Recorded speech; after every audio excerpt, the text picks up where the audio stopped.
these networks that we describe of care and support and love already exist within debate, but it's a question of us promoting an ethic of love as our orientation towards being able to have productive debates for people, have debates where people are able to engage, girls of color are able to engage without constantly being policed. Yeah. For sure. So I guess on the love thing specifically, if like you talk about how like being how there were some parts of debate that you did enjoy, but some parts weren't. I guess what were the parts of debate that were worth it? Things like the reason that we ended up like staying in debate, the people who supported us through debate supported us by caring about us, by loving us, and by offering us support in ways that helped us sort of make it For through. sure. What about the people that you thought that you loved in the debate space and they thought that they cared about you, but they ended up turning against you? What then is the value? That didn't happen to us. The people For sure, who, like, yeah. for sure. But like, what about other people in debate? Because you mentioned that like to know that you are loved in this space, but like, what about the people who don't feel as if they're loved in this space or So no that's longer the loved? point of AF, right? Is that we endorse an ethic of love as something that should be adopted by girls of color within to assist each other, to help each other through, and to be able to like to give us a reason to get out of bed in the morning. It doesn't have to be reciprocated. Yeah. Sure. Last question. How does this collective movement of love, like, what kind of response does it lead to? Like, what is the spillover claim on that? So it's not so much like a. Do you want to take time to answer that? Up to you. I mean, I'm good. Okay, sure. Thank you. Yep. Ooh, the 1AC has happened. I was really excited to hear this 1AC. It sounds like a remix version of a 1AC I've heard before that is been adopted for this topic. So it sounded super cool. One of the things that I wanted to kind of just suggest as people are hearing that is pay attention to how you would flow differently for a non-traditional affirmative, one that doesn't have cards versus one that would. When we're learning debate, we learn that, you want to write down the taglines of a card and specific words that are within the text of the card. That'll make it to your flow. And sometimes we write down the things that are said during cross-sects. But when an app is mostly based in poetry or just generally doesn't have any cards in the traditional debate sense, the key to flowing that is listening. Because there are going to be themes in certain phrases that are repeated. Like throughout the 1AC that Sai and Julia just performed, we keep hearing this mantra of "you are loved." I'd ask some questions about what does love mean? How does one perform love? When I'm struggling to understand, like maybe some of the bigger thesis claims of the affirmative, I want to identify what is the harms. Going back to some of the basic debates. When another girl of color is feeling unloved, how do we know when she is? When is the affirmative done? Does the affirmative stop being done? Some of the answers that we got in cross sects are really interesting and important, I think, for the rest of the debate. For example, there was one of the last things that I heard from the affirmative was that the ethic of love does not need to be reciprocated. I definitely would want to know what that then looks like for us to adopt, for girls of color to adopt, if that's not reciprocated. What does sisterhood look like in a world where love can be one-sided or can just be provided from one party? I'd have questions about what does that look like in terms of solvency to help guide the discussion a little bit further. Is it negative rating? Because I can keep going, but if you guys are ready, all right. Awesome. Yeah, let me just set out the 1NC really quickly. It's sent. The order is one off and then case. I'm gonna make this so I can see the actual page. Okay. Let's see, make sure this works. All right. Brooke, will you let me know when everyone is ready? Because I can only see your face right now. Or you can do it too. Or, you know what, I can just wait. I can just wait to shrink my screen until everyone's good. Kiki, if you would turn off your If you would mute yourself for Oh, yeah. now, that'd be sweet. Yeah. Julia, are y'all good? Okay, awesome. I need water first. Oh lord. All right. The 1AC carves out a pseudo-radical politics that capitalism thrives on. Simulating agency allows people to believe there's an outside to the system that provides capitalism a safety valve that obviates its fundamental contradiction between its technologies of production and its alienating, destructive effects on the psyche. This is Bloodhorn.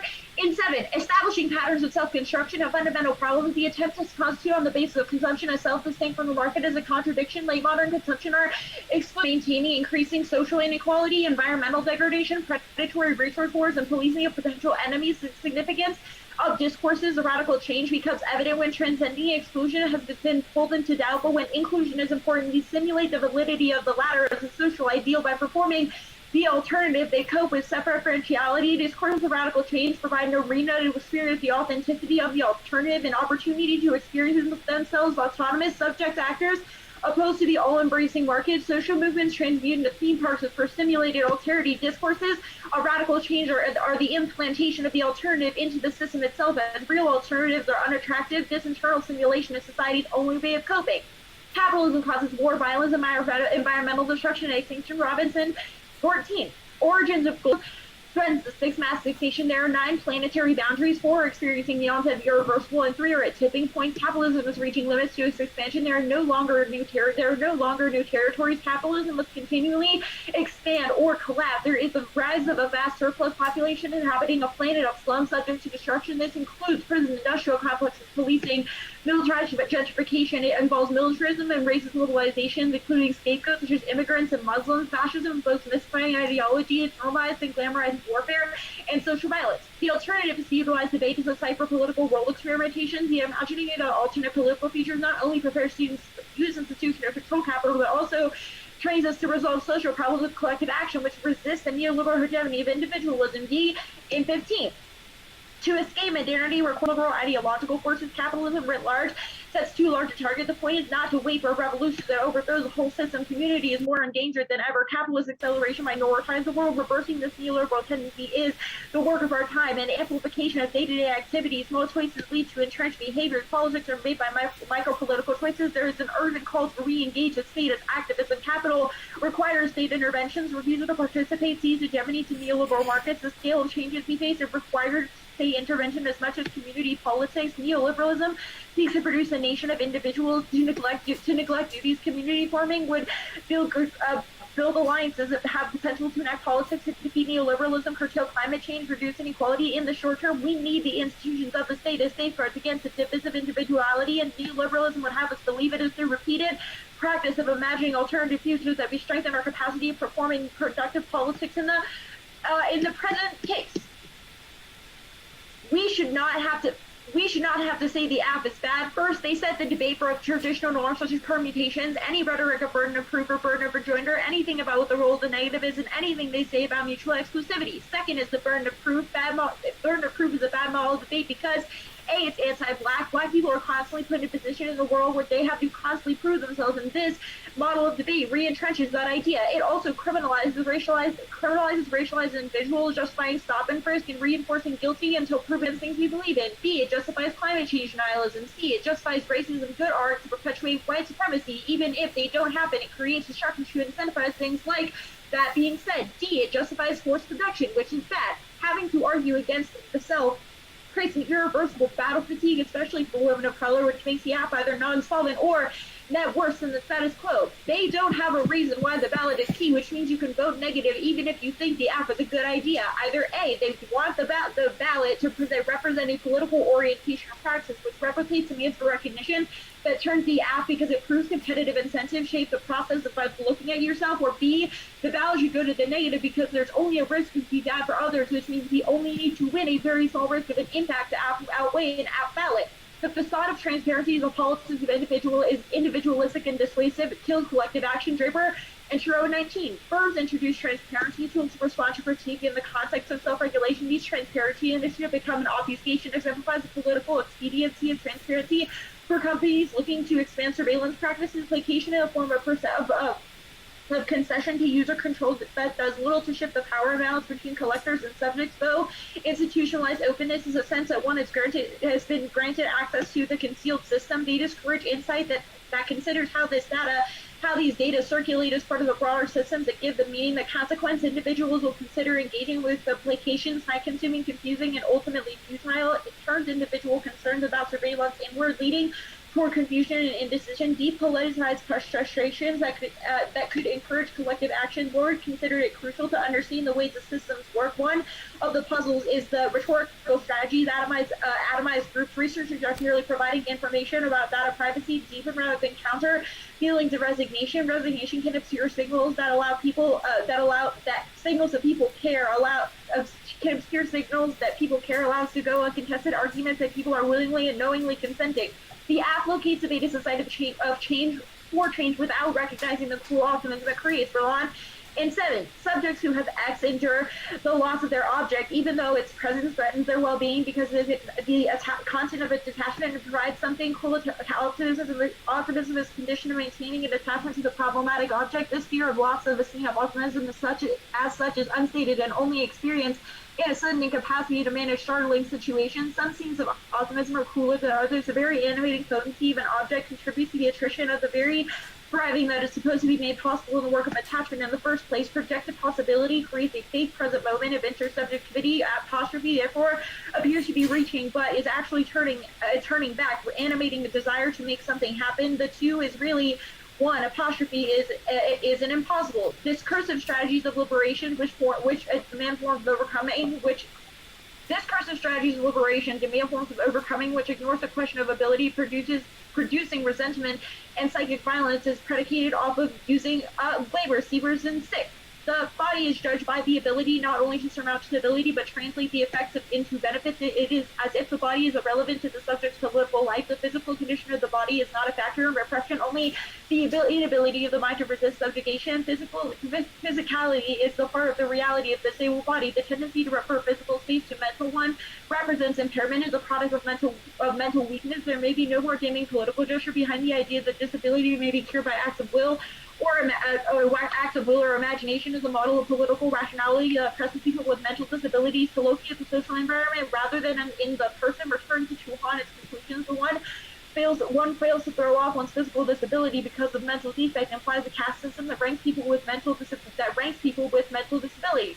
Affective communication is fundamentally tied to a subject's corporeal existence, where the body acts as a medium of one's acting, which is an assumption of ability. For folks with cognitive disabilities, the body can rigidify and stand in resistance to one's political engagement. The impact is the demonization of disabled bodies. Slavi in 12. The basic sense of ability and agency intimately tied to an agent corporeal existence. Affective changes occurring in depressive illness seems to prefigure this dimension of corporeal agentive self-feeling. When I feel fundamentally unable to affect other people, will seem awkward, alien, probably even hostile and dangerous. Profound disconnectedness from others might turn me to feelings of solitude or loneliness. Others with whom one can make contact or be together, the link between the sense of ability and the feelings that one has with one's own body. The body ceases to be experienced potential engagement with the world, taken for granted relatedness to the world is over completely as within a context of seamless activity, routinely encounter possibilities. This might give rise to feelings of self-alienation. They have defined women in debate as needing love and receiving it without considering the experience of those who aren't women at all. I will never be able to engage in your kind of debate, which turns the app. I'm not your sister, one of your girlfriends. I'm not a girl. I will not rotation. I'm good for process. Yeah, let me just grab another pen real quick. This one is like not good. The last analytic is new. I can send it in the No, it's fine. email. Go. Okay.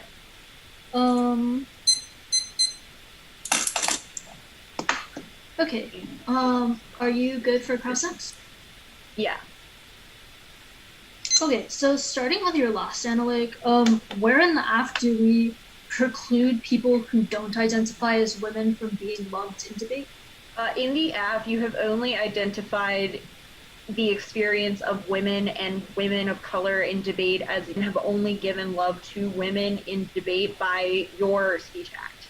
I am not able to access that Speech Act because I am not a girl, nor will I ever be. Thus, I think that the solvency of your app is not applicable to those who are not women, because you have not implicitly conceded that only women in debate deserve that love. Okay. On the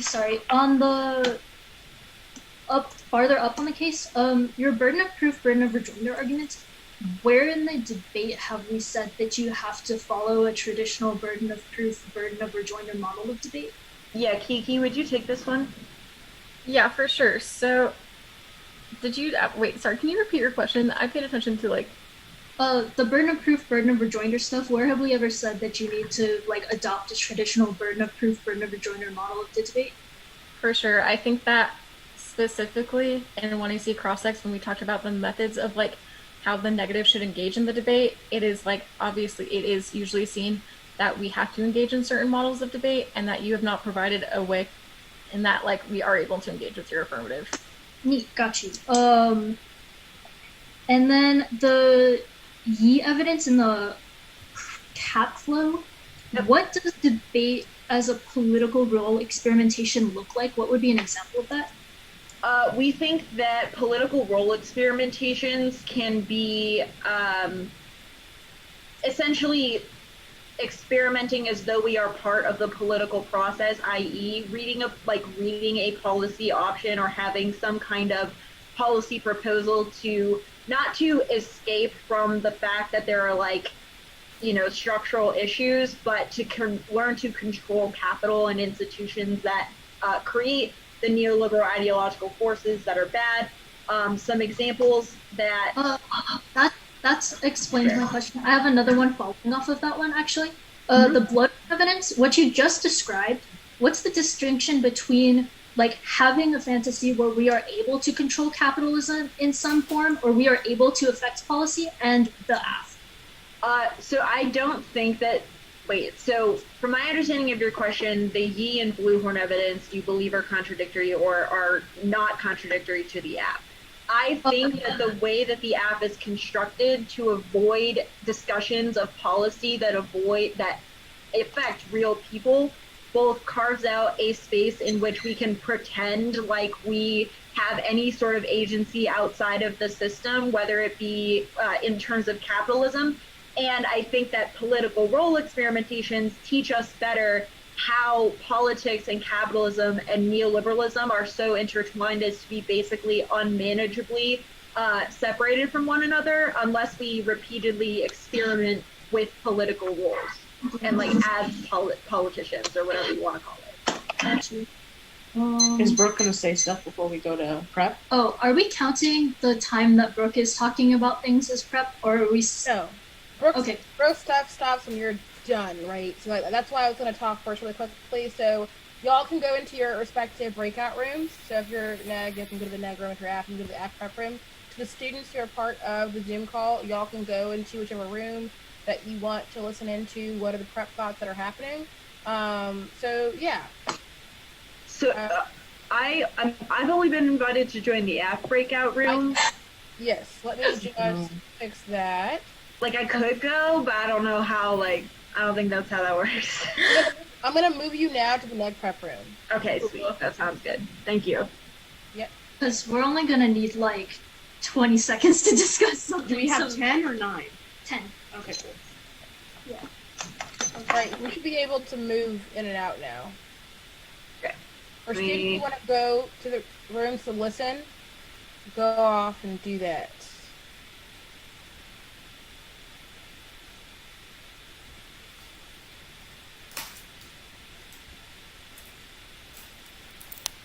So, Brooke, this is where you can do your thing for a little bit.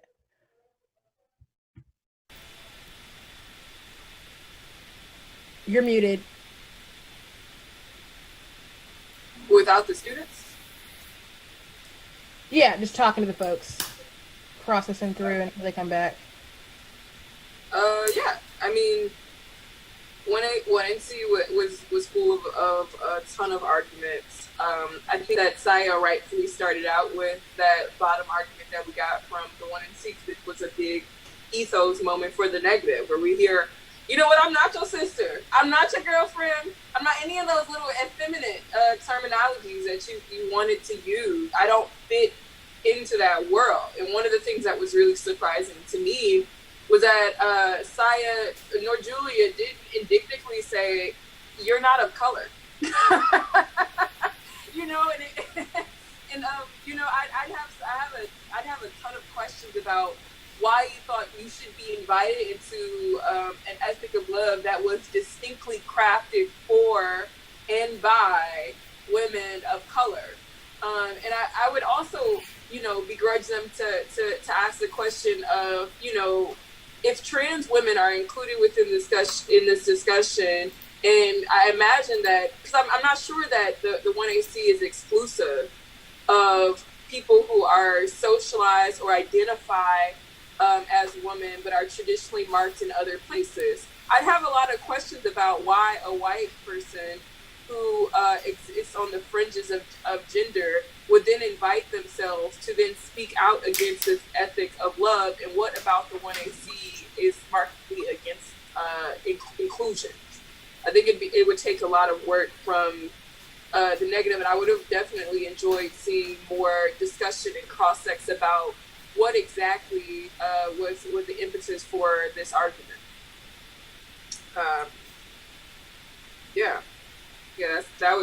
That to me was one of the most interesting markers of here. But if you look at your flows, it'll probably end up being a lot different in a side by side of the 1AC versus the 1AC. And so, how much you reckon that out? Like, where do you put these off case arguments? Well, that's why listening to an untraditional affirmative is key. You aren't writing down everything; you're writing down the key themes, and that's what your argument should be directly in response to when you're crafting your negative, so that your flow should still make some sense to you. It shouldn't just be like, all right, I wrote down our arguments. Here are our cards and our tags. These are generally against the app. What in specific? What are lines from the 1AC? Please, and you know, what about the 1AC specifically links to capitalism? How can I pull across something from what they said in their first speech that is exemplary of all the bad things that you've said? Is it app back? Or I'm sorry, the neg back? Yeah. All right, cool. All right, I'm shut up. I wasn't sure of like. We weren't sure of when to come back or not, so it just kind of came back. Yeah, we were very. Welcome back. we weren't like using prep. We just like were in the next room. Yeah. Cheaters. Each and every one of us cheaters. All right, let's see this 2AC. Oh yeah, Julie. I gotta get it pointed at me. Do you want me to shift the camera over so you can still see it? I'm good. Yeah, I'm good like that. Nice. So, it's been so long since we debated what are roadmaps. I mean, I'm just going to talk, but if you want to get fancy about it so your flow's all nice, it's going to be case. I guess there's an overview on case. I gotta find a pen. Sai's trying to find a pen. I'm sorry. Do you want to use one of mine? Wait. I'm good. I got a pen, girl. I just gotta Okay. grab my pen is just there. Okay. Well, I have one right here. My partner Allie is always like, "Where are my timers?" And I look in my bag, and there's like 8 of them in my bag. And she's like, "You stole my timers, you rat." And I'm like, "I didn't steal them. I just picked them up and took them." I knew they were back when yours. we debated, Sai would do the same thing with pens. I would be like, do I I'm a have all my hoarder. pens? And then they I'm a would hoarder. chat. I don't know what to Like, tell you, yeah. and I won't apologize. Like, My pens would always be in like the bottom of my backpack, and so I'd never think I had them. And then when I would finally clean my backpack out at the end of the season, I'd have like 20 pens in it. Sounds about right. Okay. We good? All right. The 1AC is an unconditional manifestation of love that tells women and girls of color that they deserve to be here regardless of what debate asks them to produce.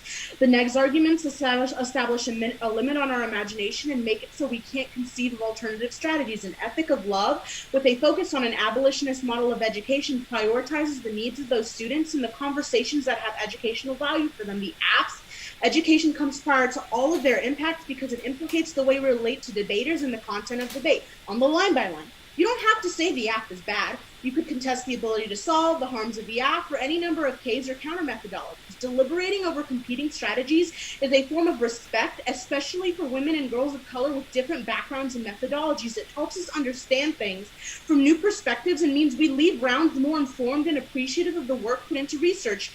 Our app is down for literally anything. All of their done before this. We haven't forced y'all to read anything. Do not blame us for the fact that you chose to engage in this debate in a form that is inherently violent to the way this activity is structured. And don't blame us for messed up shit that happens in other rounds. Anything people do in this activity has nothing to do with what arguments we read. Don't even debate anymore. People will be violent regardless of what we do.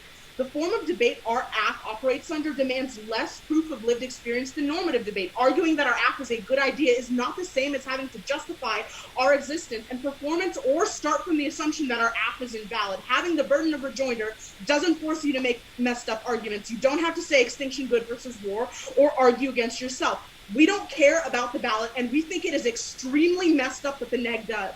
You star this argument on your flow. The education in this round is all that matters. If it's good and you think that's a reason we deserve a ballot, cool. Focusing on the ballot recreates the solipsistic nature of debate that is never concerned with the emotional impact arguments have on the debaters. This is what turns their battle fatigue argument. Any characterization of us trying to create change with this app is wrong. The notion that we should be forced to create change or our mere existence and expression of love incites change is violent. We are constantly put in a double bind. Either we are blamed for not being able to create change in problems that were never our burden to solve, or we're not productive and the things we have to say are deemed unimportant or ignored.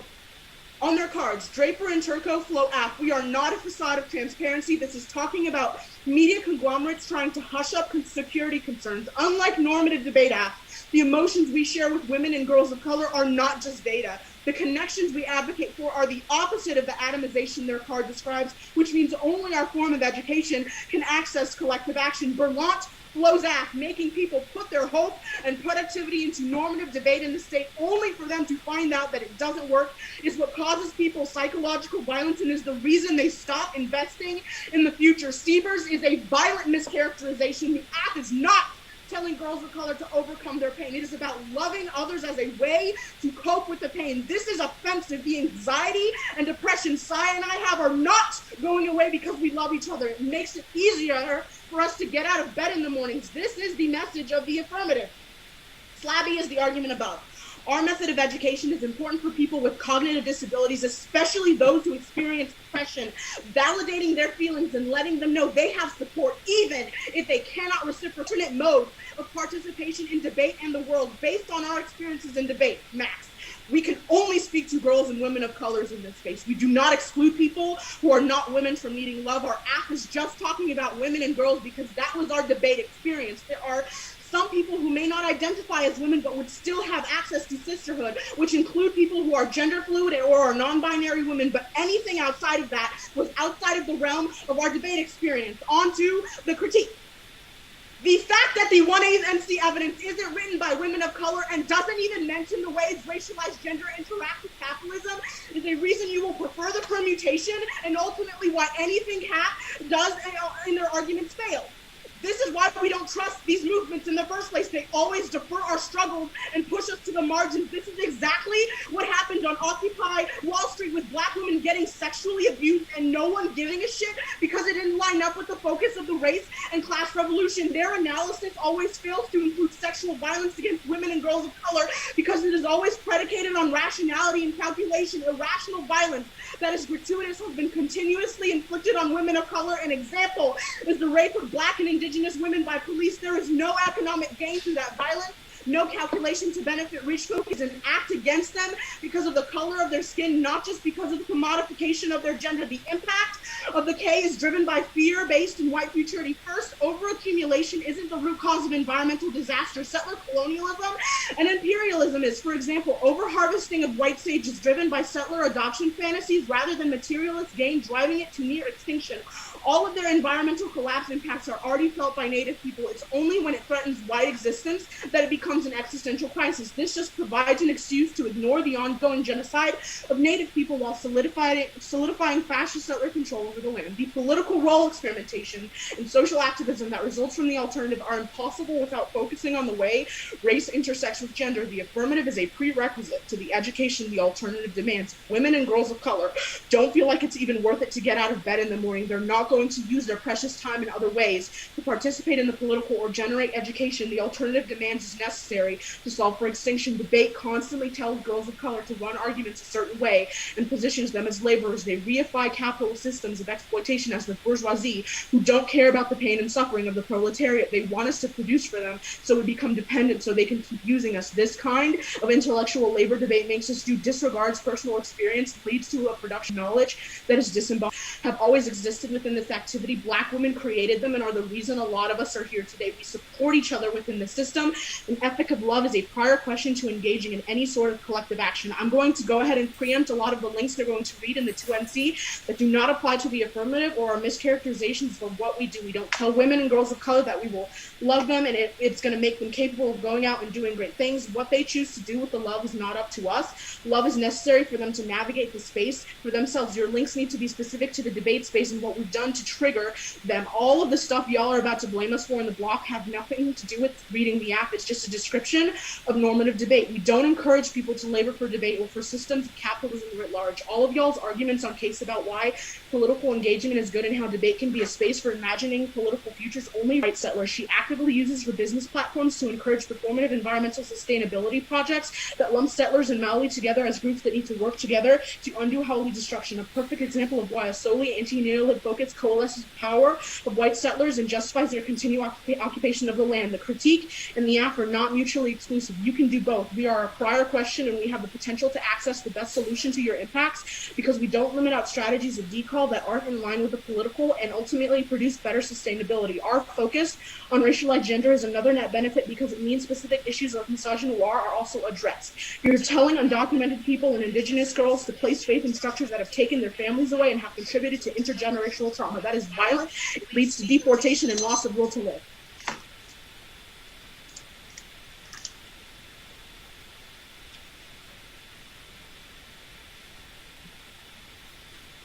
Can you go for context?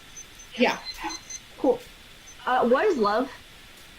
Cool. So Like, love what is does it something look that's like? really, what does it look like? So the Yeah. thing about love is that it's difficult to even articulate in words. And for every single person, it's very different, right? So the love I show towards women and girls of color in debate and the love Saya shows to women and girls of color in debate is different. It looks different, it acts differently, but at the end of the day, it's still unconditional, right? And I think for someone who hasn't had our experiences to fully understand what our vision of love looks like is difficult, but when it is expressed, it's still understood that it's there for care and support. How are people supposed to understand that you love them? Because love is something that It's It is, like, affective. it's affective. It's not something that you can necessarily like distill into words like XYZ equals love, I think you're missing yourself, and then you can show. that you can show people. Maybe you have difficulty understanding because you're not a woman or girl of color. Okay, I guess that's fair enough. So I guess if debate is structured to be a capitalistic, creation of productive value, getting a ballot, whatever, disregarding individualism and love, why participate in it? Right. So we think that this activity is something that people participate in for different reasons. The AF outlines the fact that some women and girls of color stay for each other, and maybe they're here for school, maybe they need something to do with their lives. In my case, like, the instance for me is that it was already too late. I had already spent thousands of dollars on camp for me to leave this activity and leave an investment this big. So that's why I said I'm going to love people in this activity despite the violence inside of it, because that is what is necessary for the people who need education in this activity and ethic of love, for them to get out of bed in the morning. So what about this particular round or the debates space in which we're competing against one another, why is that the place where you show love for people, for women and girls of color? Oh my God, because I think it's so important for people like Kiara, Brooke, Jasmine, and these other women and girls that I see, for them to understand and know that they're competitive. This is a demo debate. This is about education. I mean, okay, sure. We want to educate people. Gotcha. There might be one card. I don't know for sure if I'm gonna read it, but I'll send it anyway. You're sending out the 2NC? Yeah. Okay, cool. There may or may not be one card. We don't know yet. We're gonna. I don't know if I really want to read it. We'll see though. A lot of things happen at CrossX. I think that one of the major points that came up is that there's not as clear of an understanding of what the definition of love is. And I think that might become a point of contention in the negative block, given just like that's how they started out the CrossX. And I think it's a wise one to kind of try to pin the affirmative down on. Because I think that it can be true. Two things can be true. That's one of my favorite phrases of 2020. Two things can be true. It can be true that love is an affect, something that can't necessarily, the feeling cannot be described in words. But love itself should be something that we can define because we're bringing it in that is able to move and be fluid. And it seems like a part of it has to be undefinable, the affectual feeling of it. But it seems as if we should have some kind of tenets that make love love so that we can know when something is not love.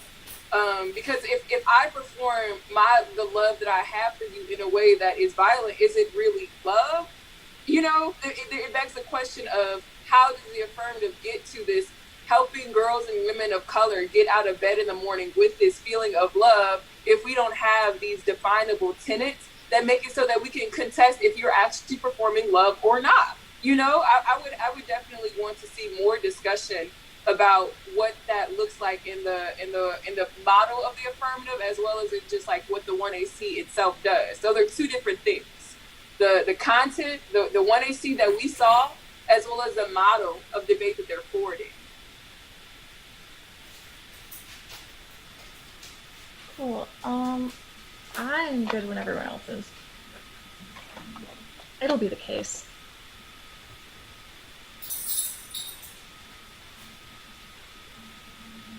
Also, the order of the case is going to be the ballot stuff, the love stuff, and then the competition theory stuff. Cool.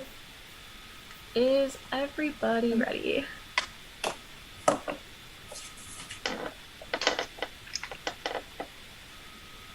Mm-hmm. Cool.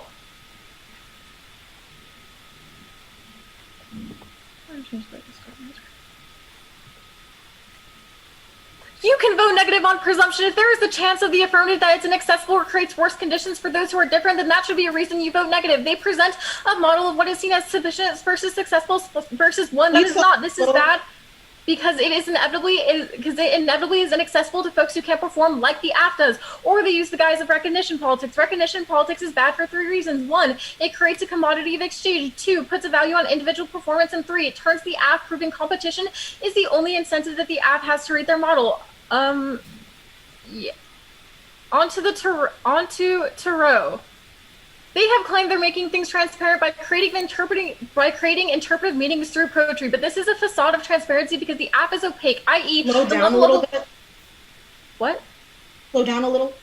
I.e. the level of opaque is because they're speaking at the level of incoherency, which is bad because it's individualistic. The lens of which coherency is necessarily prior in order to get at the level of interrogation that the app is going for. The app is buying into affect. This specifically is the moment showing even more so that 1, it's not transparent, and 2, is individualistic, and their particular introduction of affect can never allow for collective action. The app wasn't built to give practical or material ways of action, believing that what the 1AC believes is not accessible to everyone. They talk about the ways ways in which debate let them out, but they fail to recognize that not everyone can do as the 1AC did, seeing, knowing, controlling. They don't materially change the ways in which the government operates. They think that to have made structures more in a material form. The ability they have to use these examples as proof for how they divide out collective action and proves this isn't a collective movement, but taking that theory and using value is order for debate argument, i.e. individualism. On to Siebers. The app has theorized a form of overcoming a material structure just by writing it into existence. In order to create change, there needs to be a distinction between discursive and material structures. They are locked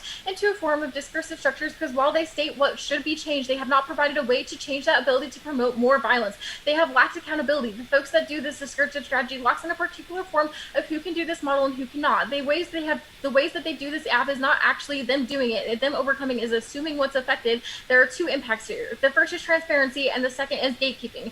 Just by engaging in these strategies, they have not been able to challenge this, and the folks most impacted by policing this lux is who is able to write an invoking of who can do the app. Their ability to use this kind of overcoming statement is something that is inaccessible to certain folks, i.e. who have properly done the app, being negatively effective by ever being able to change and to engage as much as the app has done, which doesn't change the structures.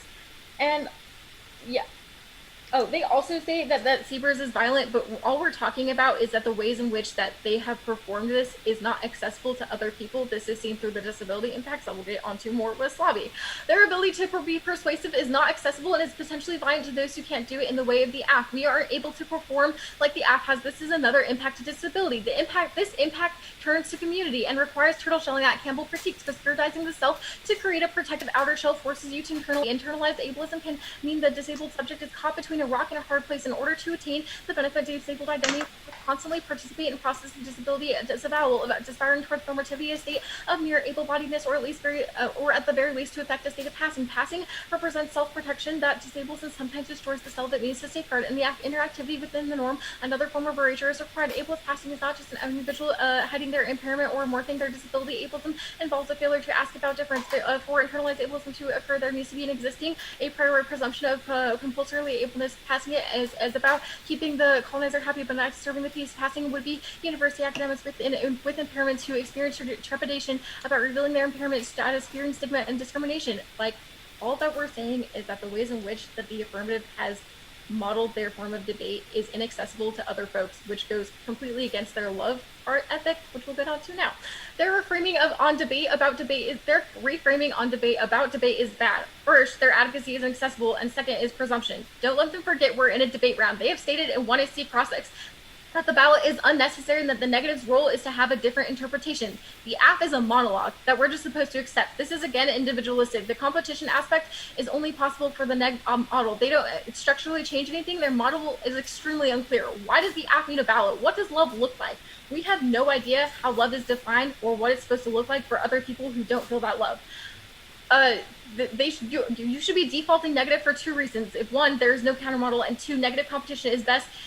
Competition in debate is the best thing for debate, i.e. we should have clash. Meaningful conversation engagements are only possible in a competitive lens because we aren't able to have these conversations in the debate space if like the negative is excluded from their model of debate.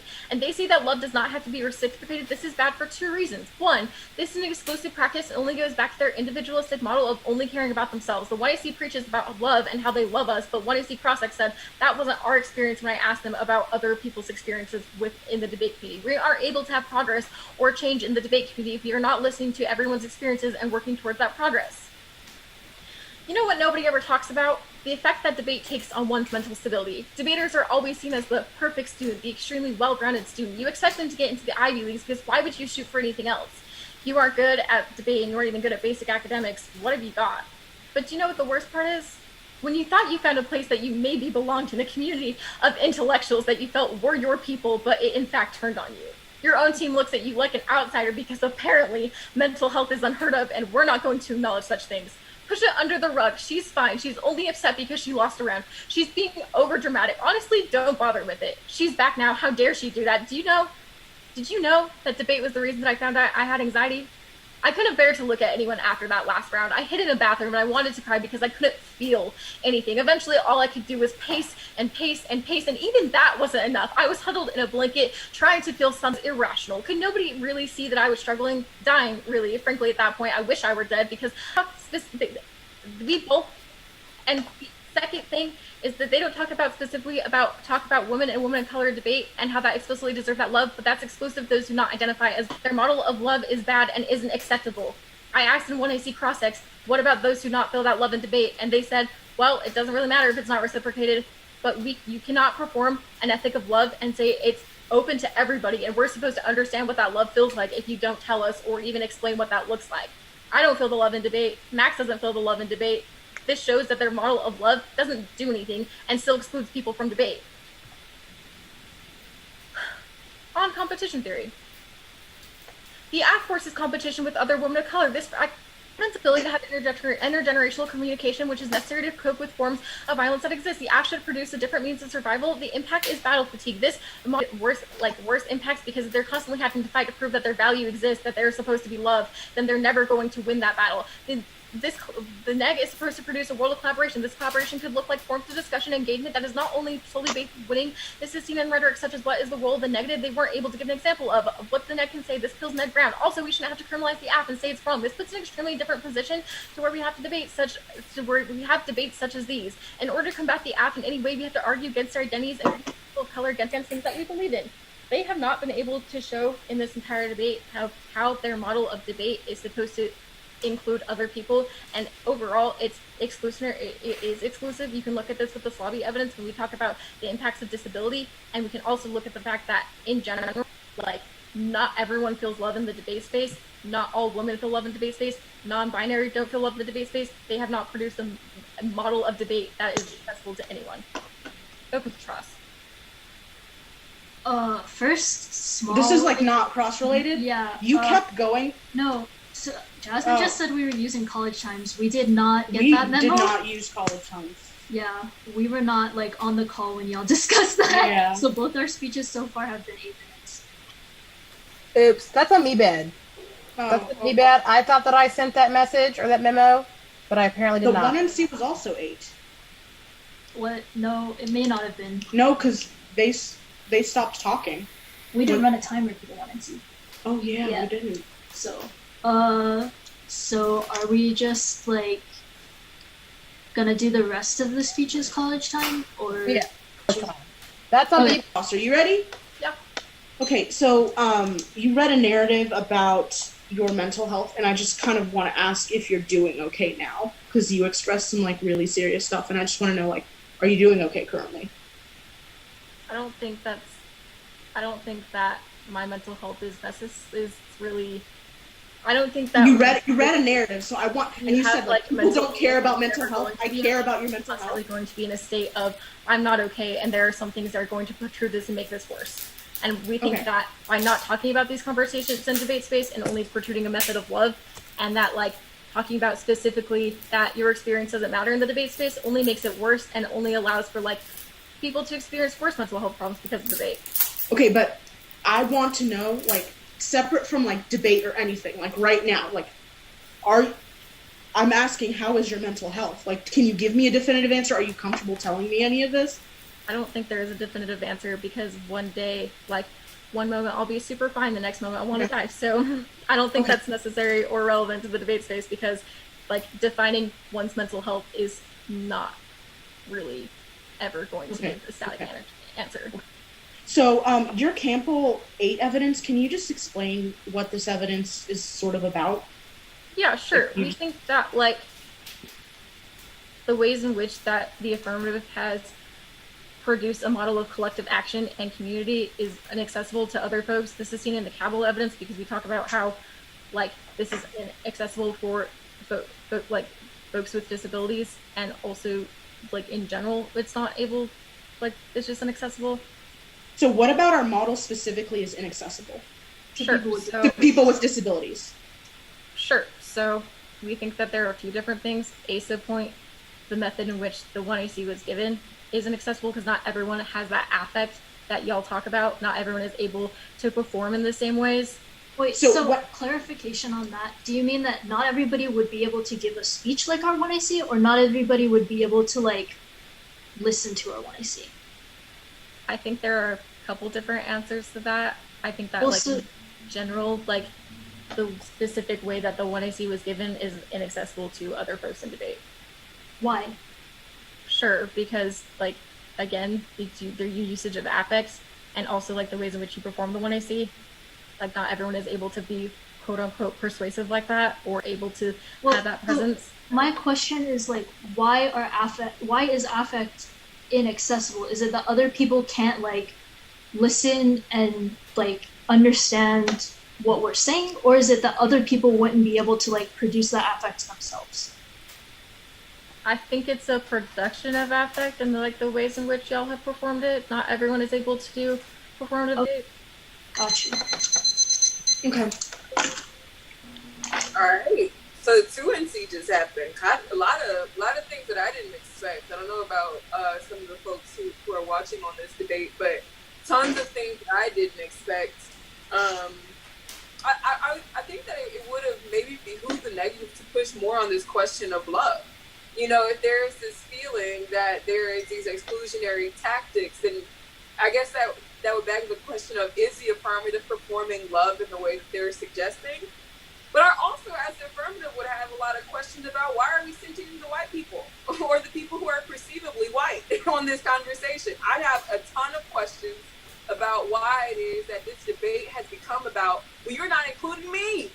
What about me? You know, what does that mean then in a world in which debate is centered on preserving the people who have always kind of benefited from its participation, which traditionally is perhaps maybe cisgendered heterosexual white men, but then the second, beneficiary of that would then be people who are perceived to be or identify as white femmes and women. I would have a lot of questions about why in a conversation about, women of color in a sisterhood for people who are considered marginalized racially or otherwise, why is it that we are centering these individuals who are necessarily probably the beneficiaries? One of the things that I guess I wanted to leave us off with is that when you're debating against these kinds of affirmatives, you need to be careful about finishing your thoughts.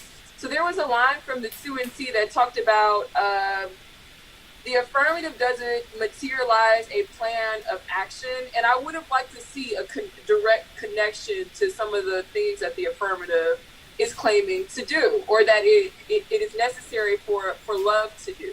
So if love is something that is supposed to help women and girls of color get out of bed in the morning, if it doesn't materially change any of their circumstances for love to be given from the 1AC, why does that help me get out of bed? You know, I'm already loved by a ton of other women of color. There's a tradition, an ethic of love that has existed, that's been passed down generationally. What about the love from the 1AC provides me something new or special? Because there's a bunch of structural things about the debate communities or this debate round writ large that are not being changed. So I think I would like a discussion to have seen a discussion that interrogated how love would need to change the structural violence of either the debate community or this particular debate round.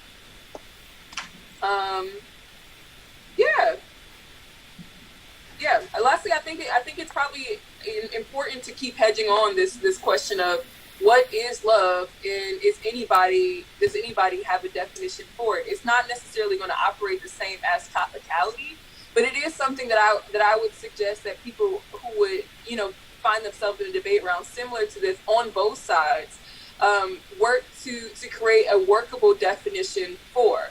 Because it doesn't necessarily need to be the same every debate round. It might change. There may not be love for people who are, there may not be the same type of love that they might offer depending on who the round is against. Because if they're not debating against a team of girls or women of color, would we need to explain to you what that love is? Because what would you do with that? Because you can't love on us in the ways that we need to be loved. So why would I need to explain to you the type of love that we need if your position in this debate round and in this, I guess, in the world is one that is probably going to be violent? What would that love then look like for you to understand? How could you access it?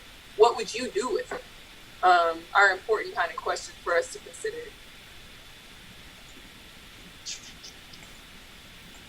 The 1NR has one card. I'll send it out, but I'm going to use the restroom first really quickly. Okay.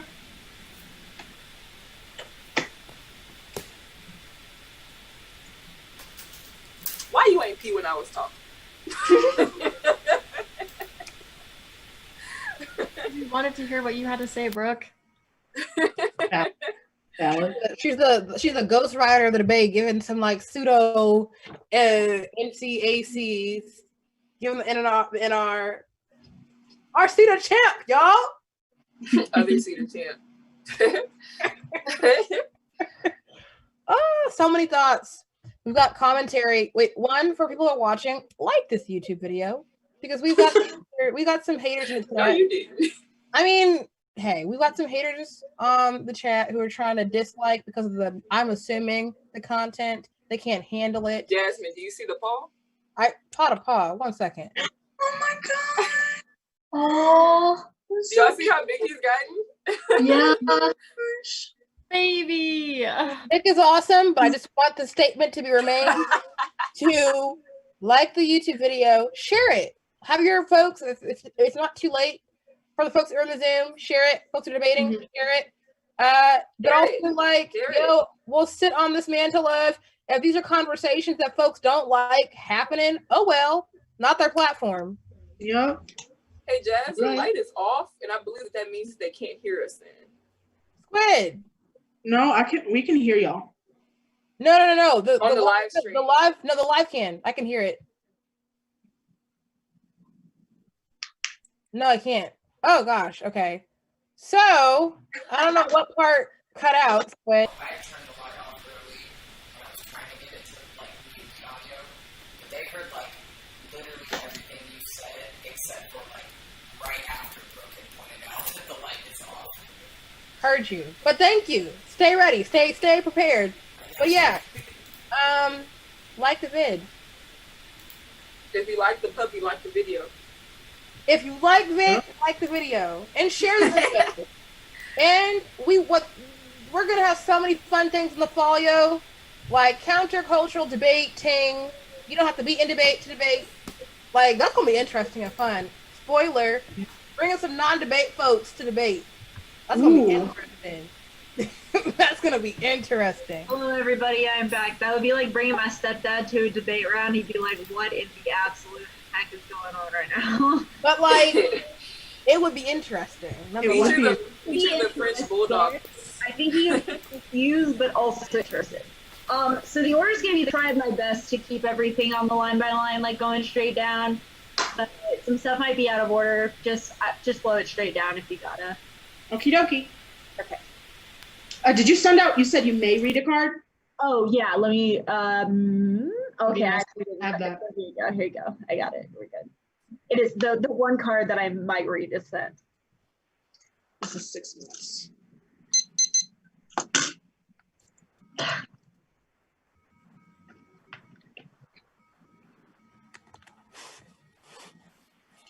All right. Everyone good? Yep. All right.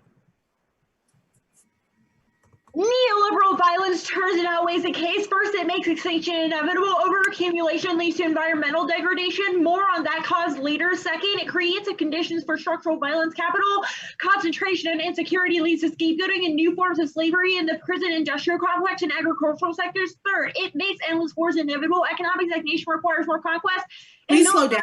Interventions to allow more accumulation. Extinction should come first because it ends the basis for formation of subjectivity and precludes ontological interventions or love that can improve the living conditions of billions and Black women and girls in the debate community. It turns love, specifically inevitable destruction, throttles Black communities first, creating more depression and anxiety for Black women and girls in and out of debate. That's all Robinson. First, our evidence doesn't have to be written by a Black woman to criticize the method of how the act is presented. Use it in a theoretically competitive format, or if it is a good methodology for debate. If education is around, that argument they make is the perm. They don't get one. They encourage extreme affectiveness, but the one ACC says as little as possible so they can permute anything, which makes debates, engagement, and education horrible. They also said they are not trying to change anything nor increase education, centering Kiki's mental health in a debate where it's uncomfortable to disclose his experience. For her, it's anti-love, which turns the app and means that there's no way a permutation is something that they can go for. Second, the alternative and the one I see are incompatible. Anti-racist politics are committed to the elimination of disparities within a regime of intensifying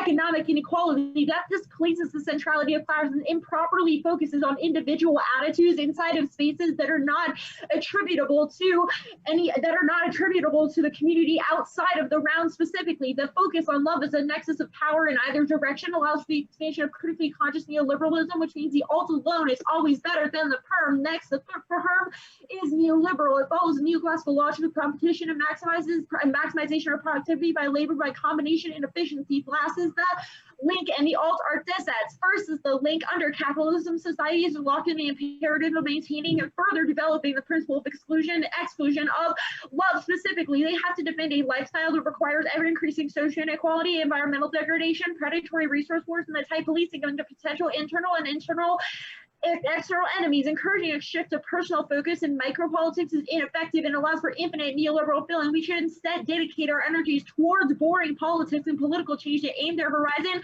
at leveling class inequality. This is especially true of the description of love argument, which does tie into the link. Specifically, their type of individual focus might be good for some women or girls of color in debate, but it kills the ability to organize or love in any meaningful way. That's the Ye evidence. Every idea they perpetuate may be good or radical, but ultimately have been published and sold there as ideas as a form of monetization that wheedles in capital control over the books that are sold, who they're sold to, how much money the publishers and authors get. Poetry and open speeches are copied, sold, and monetized. The point of being functionally useless in the context of generating meaningful change. The marginalized push arguments. Class solidarity does not crowd out non-white perspectives. Taylor, 16. Whether or not one chooses to be an ally, it doesn't capture the degree to which Black and white workers are inextricably linked. Solidarity is not an option. It is crucial. No socialist current has ever demanded that Black workers put their struggle on the back burner. This rests on the mistaken idea that the working class is white and male gender, immigrant gender, and anti-racism are working class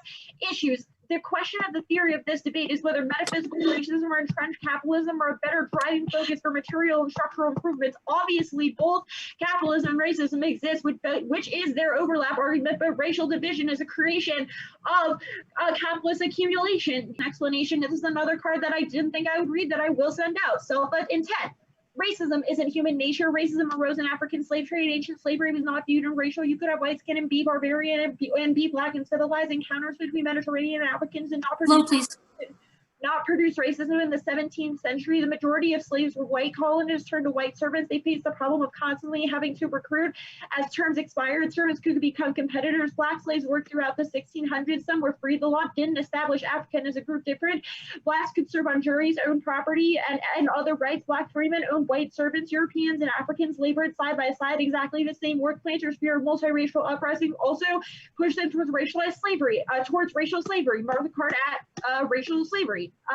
They say we can't explain specific instances of violence against Black women, even though capitalism may not explain each individual instance of anti-Black violence. It is the stage Wall Street movement that racism an outgrowth and constant product of class antagonisms. That's our root cause argument. The reason why Occupy failed was because it was taken over by the ideas of individuals and their communities, as opposed to a solidifying class ability to overcome class struggle. The alternative is to utilize this space for political role experimentations. Debate is a network of scholars and activists capable of meaningfully changing the world, but your ballot sets the agenda, and you should make the demand for egalitarian redistribution a top priority. We should use debate to form genuine communist politics that requires genuine commitment towards solidarity building and policy planning. The affirmative explicitly rejects over love, which means love can never be a prerequisite. The last focus, the argument to make is sole focus. White supremacy is an institutional tool, at least used to describe class antagonism in white populations. All of that is done well.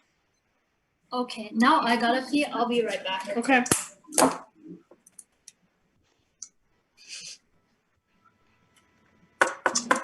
I gotta say, I'm been pretty surprised that the question of speed hasn't come up in this debate. I've noticed a couple of times that Saya and Julia have been like, hey, slow down, just for their ability to participate in this debate. So I think that these are the times where it becomes tactically useful to be able to understand who they're talking about, which is just women and girls of color. You know, maybe it is true that this is something that could exist in a debate round between and amongst girls of color, but like it does beg the question of, is the negative engaging in this ethic of love that the affirmative is talking about, if there's constantly this struggle for the affirmative just to be able to understand the words that the negative is saying, especially when this debate has kind of been come around like the question of access, and if there's a limited access to who can participate in the talking about, because a lot who could perform it in a similar way, and there's questions about like ability to do so. But then there's also the question of this particular debate round, because obviously that is talking about the theoretical, somebody theoretically not being able to do the 1AC or participate in the politics of the 1AC the way in which exactly that they have done it. But in this particular debate round, there is a question of accessibility, because the negative is participating in a certain type of speed that is not accessible to everybody in the round. Hence why we keep hearing from the affirmative, hey, slow down, you know? But it hasn't really become an argument in the debate yet, and I've been pretty surprised to see that. I was going to say, for the students, so before Saya gets here, if you want to start moving to the prep room, the breakout rooms are open. So you can do that and go into, or you can go to the negative room to listen to their prep, up to you. Just like, this is your time to go to a prep room to listen in to what the strategy making process is. So yeah, Saya and Julia, you can go into your negative prep room. Or AF prep room. AF prep room, yeah. Or sorry, AF prep room. We're neg now. You know, some would argue that this is not an affirmative, but we don't care about those. Are they, sorry, Neg, are y'all gonna go to a prep room? I think some people might need to be given access to go to the affirmative prep room. Okay, so I'll move folks, move to, wait, okay, they're there. Read to Max Lee. Yeah, they're in the negative prep room. You also can go to the negative prep room. Ruben, do you want to go to AF room?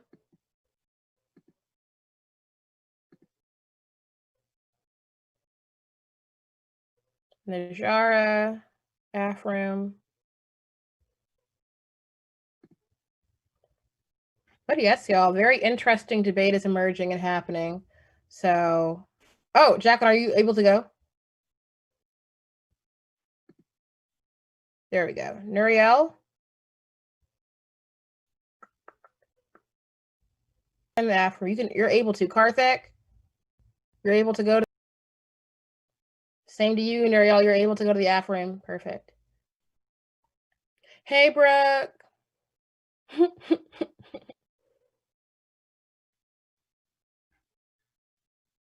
I don't really have my, oh, hey, I just turned my head and I saw you.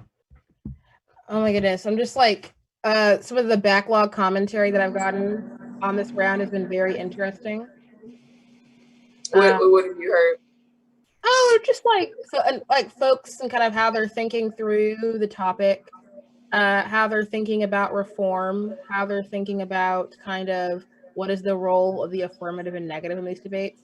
And so it just has me thinking, something that I told the students in the session was like, because, you know, some read framework, some are answering it,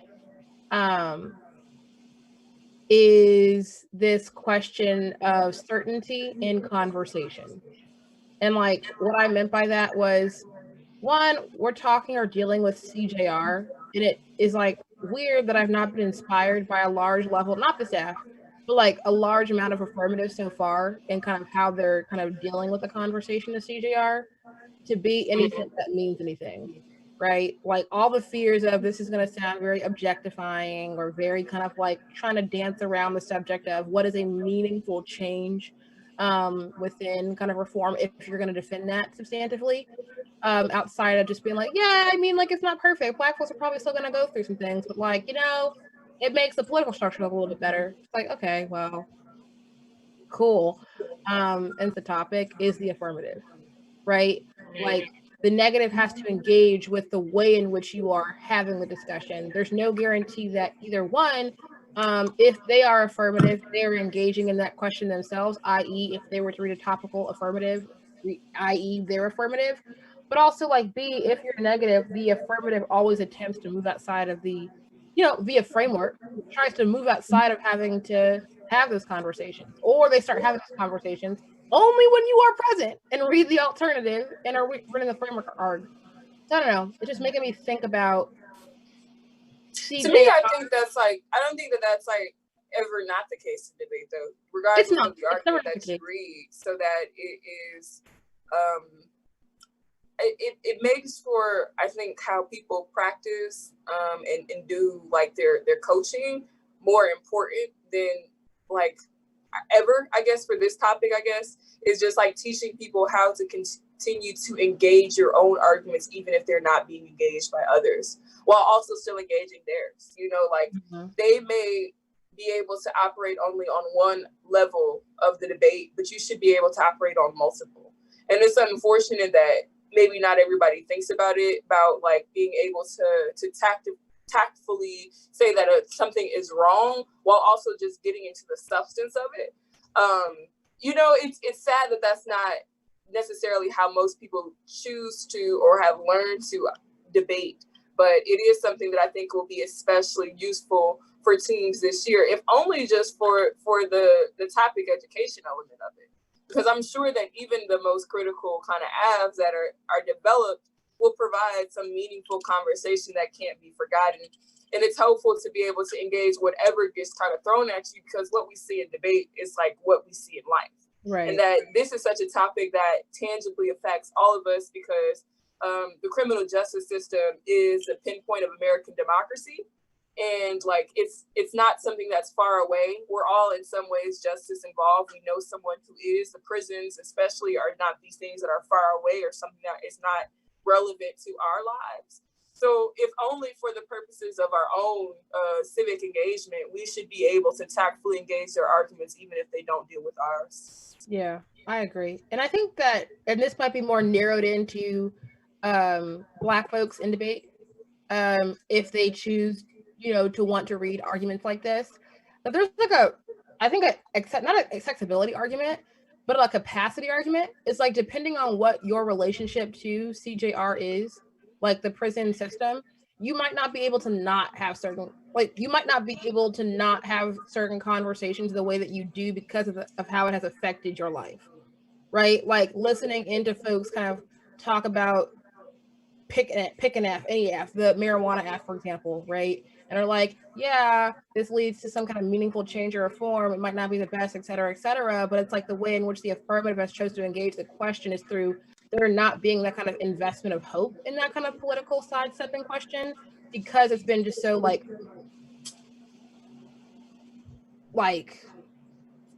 I don't know. I think like there's definitely like a trauma aspect to it, right? Kind of in like the way in which you deal with things, but even like not going as far to say that, but more so just like the cognitive dissonance of listening to certain conversations, how they're happening on this particular topic, and what your particular relationship is because of how close the topic is to a lot of livelihoods of a lot of folks, informs how you're going to believe the legitimacy of reform, or believe the non-legitimacy or the legitimacy of it.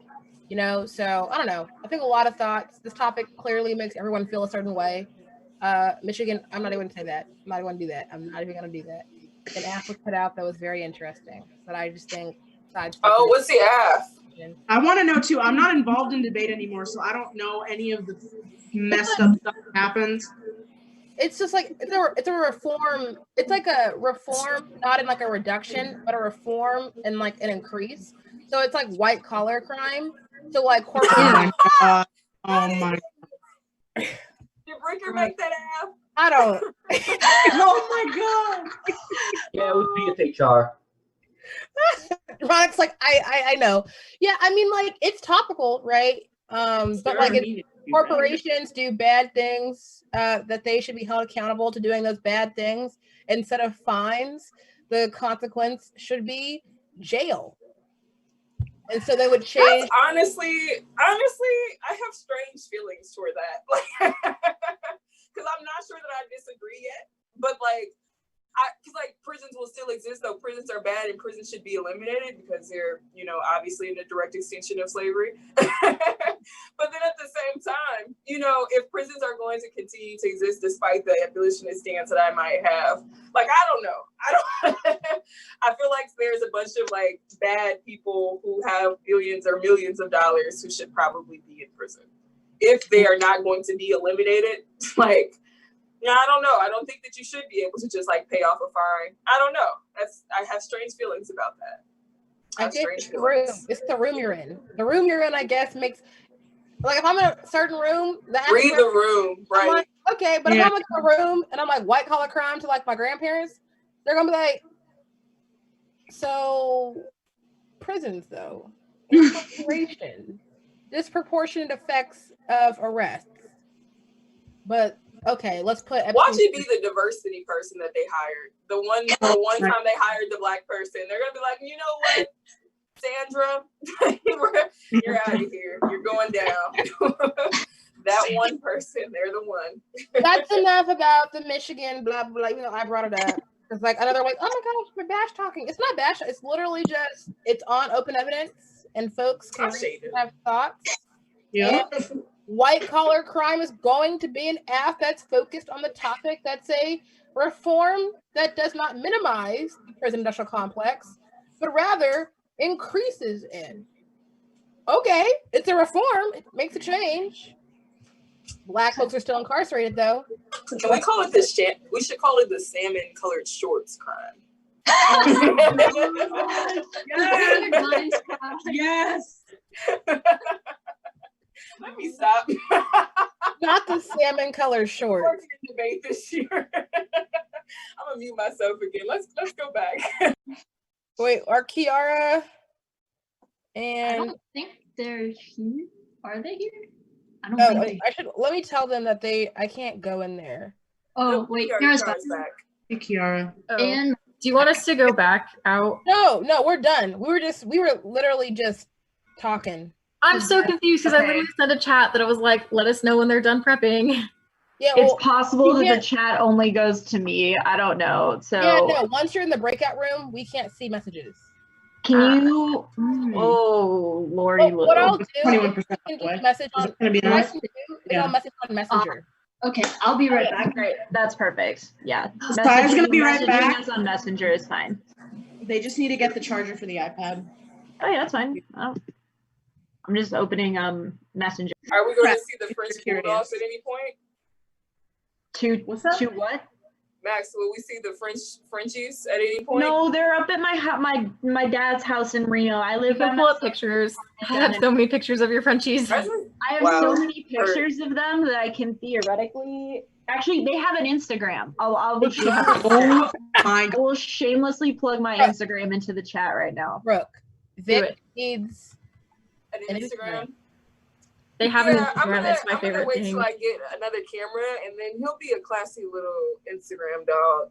I just want to make sure he's done well. You know. So for those who are watching, just because we're gonna plug the pups, it's called Hugo HUGO Penny, like a penny, on Instagram. These are two French bulldogies. Oh, they're my favorite. Is it Hugo and Penny? Okay, good. I thought it might be. You good? Yeah. Also. That's cute. That is a picture of Kiara with my Hugo, my sweet boy. Hugo is the love of my life. Has been for a very long time now. He is a little bit of a terrorist. He's too smart for his own good. Don't let Hugo near a trash bag. And don't let him near a trash bag. You'll throw your back out trying to get it back from him.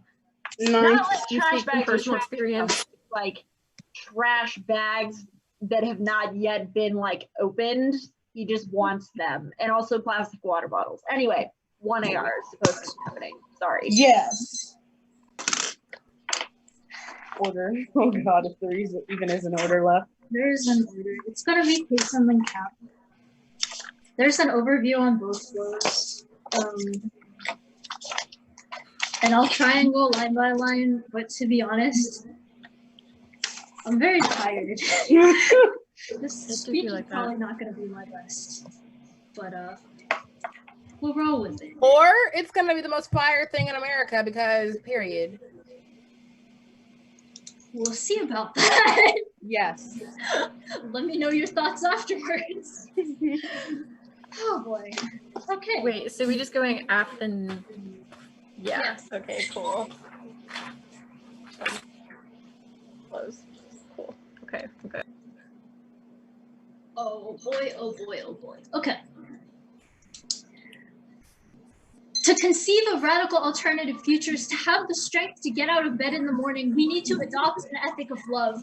Our education needs to be abolitionist, a form that prioritizes students, and only unconditional love can give us the strength to support each other in working through the trauma of living in a carceral state. On their arguments on inaccessibility, these don't apply to the AF. I'll get to this later on, but first, we don't make people perform in the way that the 1AC was performed. We just have this as our form of expression of our love to girls and women of color in debate. We're not performing like recognition politics or like exchanging love as a value. Instead, it's just our statement that this is the unconditional love we show them because these are the experiences we've had and we have been in the places that they have been before. The battle fatigue argument also doesn't apply. We're not forcing people to produce or to like answer these.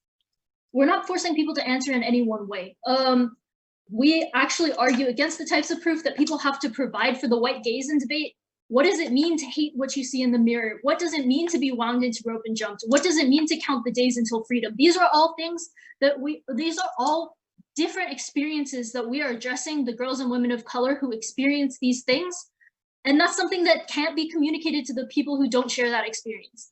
We're not going to prove to people that these issues exist, that these experiences exist, any of that.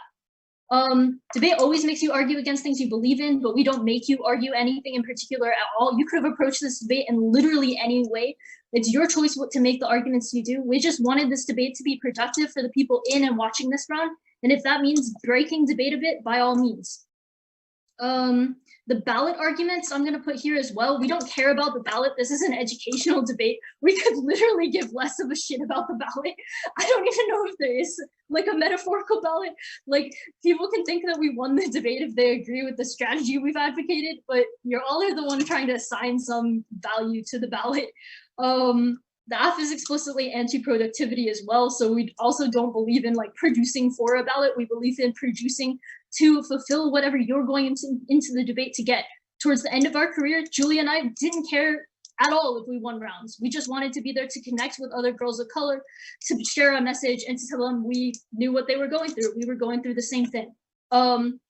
Extend our analysis of the Draker and Turkov card. The AF is an internal link to accessing any kind of future collective action because first, how are we going to change how the government operates? Like none of us have that kind of power.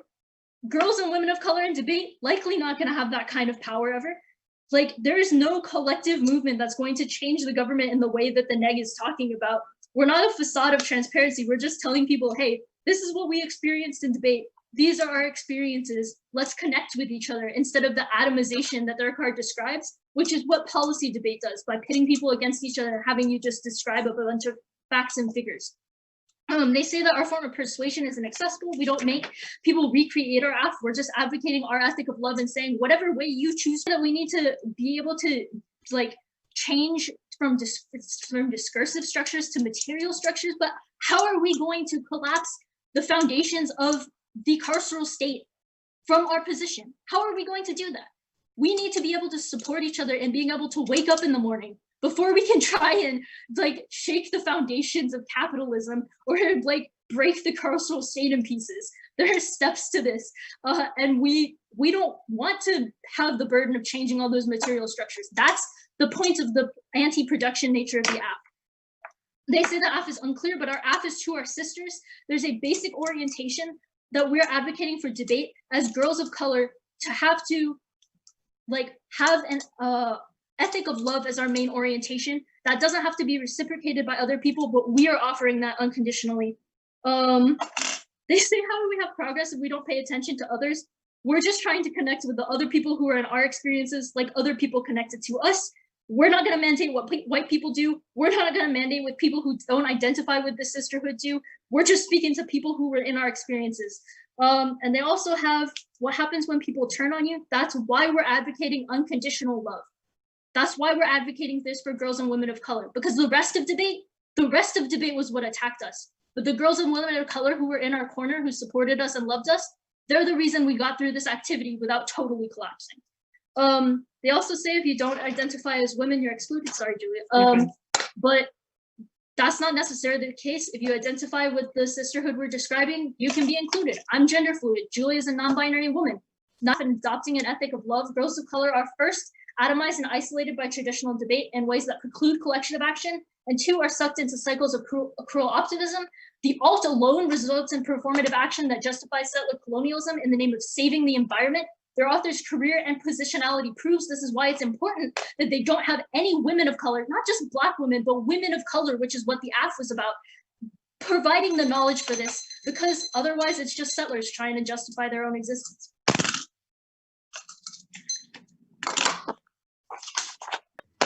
So neg prep, y'all can Yeah, we go, gonna head and out. then folks can go with you on message. You'll just come back, and then affirmative, if y'all want to go, I can just message you as well, if you want.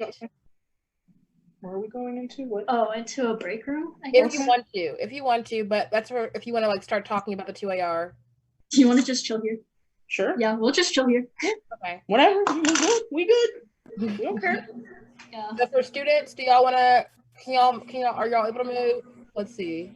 Move to neg. Move to neg. Oh.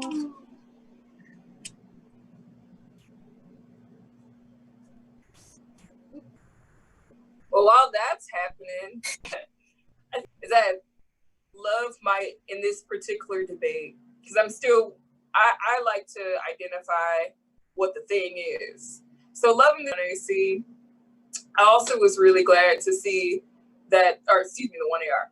I was also glad to see that the 1AR kind of dealt with one of those arguments that we got from the negative block, or actually it began in the 1 and C at the bottom, that ethos moment where it's like, not your sister, not your girlfriend, not nothing to you.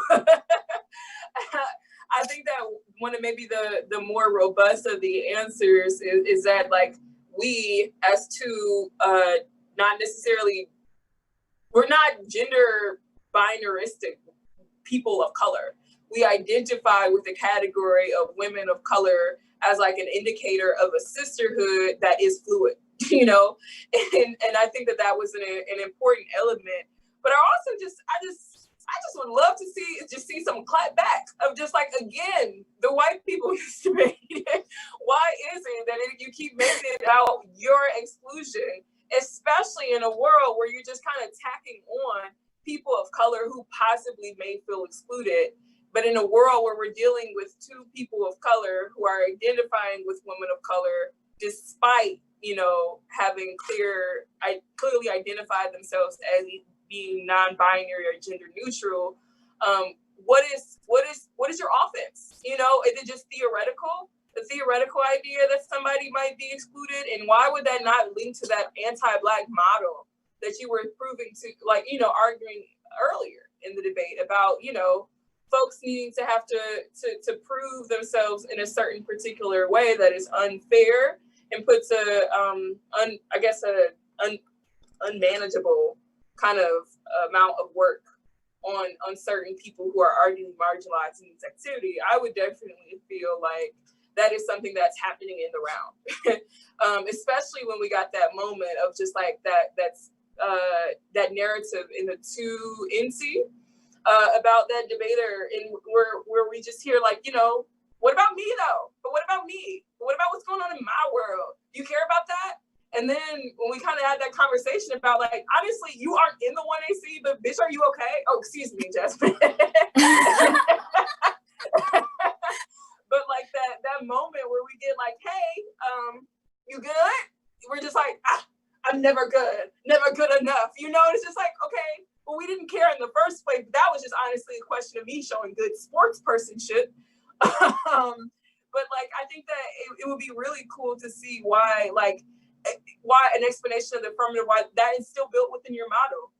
That we're not saying fuck other people because we're saying pro these people. You know, in fact, we've exhibited this behavior when we said, like, you know what, forget the debate shit for a minute. It sounds like you need a little hug. What's up? we were able to do that despite you not being the central audience or person who would necessarily be a recipient of the 1AC's method of love.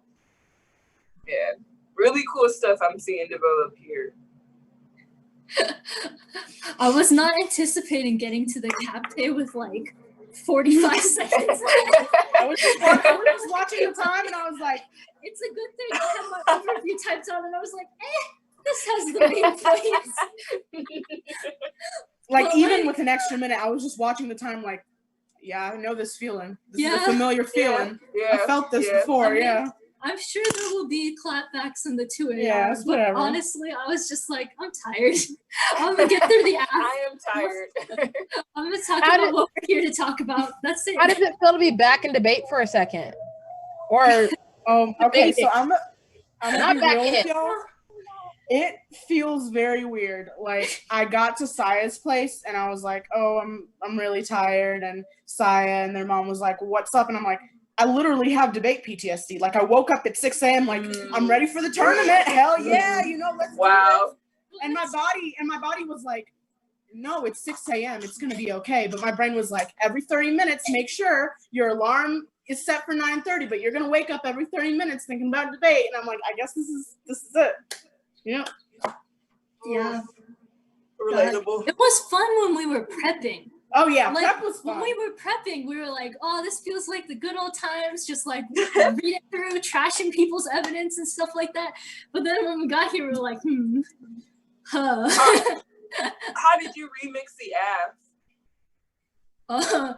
We went through, and first Julia went through their part and was like, okay, like, because Julia's part was mostly about like debate experiences and like the love part. And Julia was like, okay, I've grown since then. Like, I'm gonna like change a bunch of this stuff. So that was Julia's changes. And then my changes were mostly just like adding stuff that was more specific to this topic and framing the AF a little bit more about like carcerality. But it was already pretty close to that because like our whole big metaphor senior year was like schools are prisons. Mm-hmm. So we just had to take out a little bit of the more like material school stuff. And just change it up that way. Because we were under the assumption that it was going to be framework and cap, and we were like, well, the strategy of love will never change, but we can make it more applicable to the topic, and we applied it with the ideas of carcerality and abolition, which we both very much believe in and thought this was the perfect opportunity to put in. And then they sent us the 1NC, and we're like, oh, it's just cap in case. We're like, okay, this is like, the app is still beautiful, but, you know, we'll still continue with this. Yeah. Yeah. So it was fun to do. It was fun to revisit it and be like, wow, we would have changed a lot of stuff if we were writing this now. But yeah. What do you think is your favorite argument in the debate so far? Or what do you think the argument is that you think that you got them on? Well, I didn't make a lot of arguments on my flow. But I think probably just you need to be able to like do some sort of material change, and it's like, no, the whole AF is about how like we shouldn't be saddled with having to make the material change, and we should just have to like love each other and help like survive this space. But yeah, I think that's like the central like question of the AF that hasn't been like dealt with in the most strategic. Yeah. What do you think is the argument that you wish it would be more developed on your side? The performative one. Yeah, the answers to the clapbacks. Yeah, so this is what always happens, and I've just gotten used to it, and I'm like, I just like brush it off. Like, I always, during 1AR prep, I'm like, performative stuff. And Saya's like, okay, I'm going to do the line by line, then I'm going to get to the performative stuff. And then they never get to the performative stuff. And I'm just like, you know what? That's okay. It's whatever. Like, we wished, ideally what I wanted to do was combine what Saya said, which was our offense, about how we think the meta level framing of the AF hasn't really been addressed, and combine that with performative issues that say that, like, you have chosen to engage in this debate in a way that is counterproductive to what we say is necessary for girls of color to just inhabit this space in a way that they feel like they can get a good education. So stuff about, like, when I took that moment to be like, are you okay? And Kiara was like, I don't think that's applicable to this debate. It's like, but you said it should be.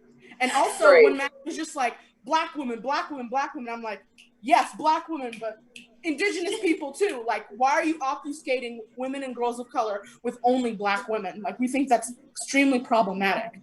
And I see your face, Brooke, you're just like, yeah, I mean, these are great arguments. I wish they were in the 1AR, but it's like, 1AR's over. We just got to deal. And, like, it's okay. It happens.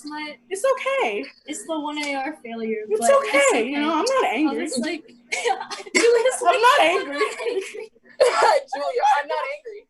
This is most passive aggressive. I mean, I'm not angry. Well, honestly, I'm not angry because, like, the one argument that, like, will stay true is, like, the ballot. No one gives a shit about the ballot. The ballot is not a thing. That's true. So, like, oh no, we dropped arguments on the flow. Doesn't matter. We still said our message of love. That's what makes us happy at the end of the day. Yeah. Perfect timing. Looks like we got the neg back in the game, ready to get that 2 in our SmackDown. All right, Kiki, you got this. Okay. Kiki said y'all got them fucked up, so they're ready. All right.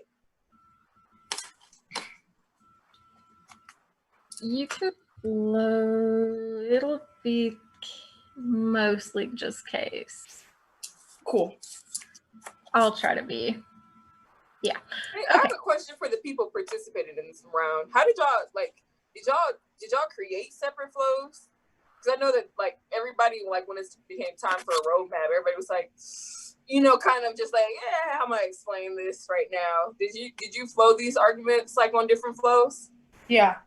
I have a cap flow and a case flow. You can't see it because of this weird background shit, but yes, I have a 1AC flow and a cap flow. Yeah.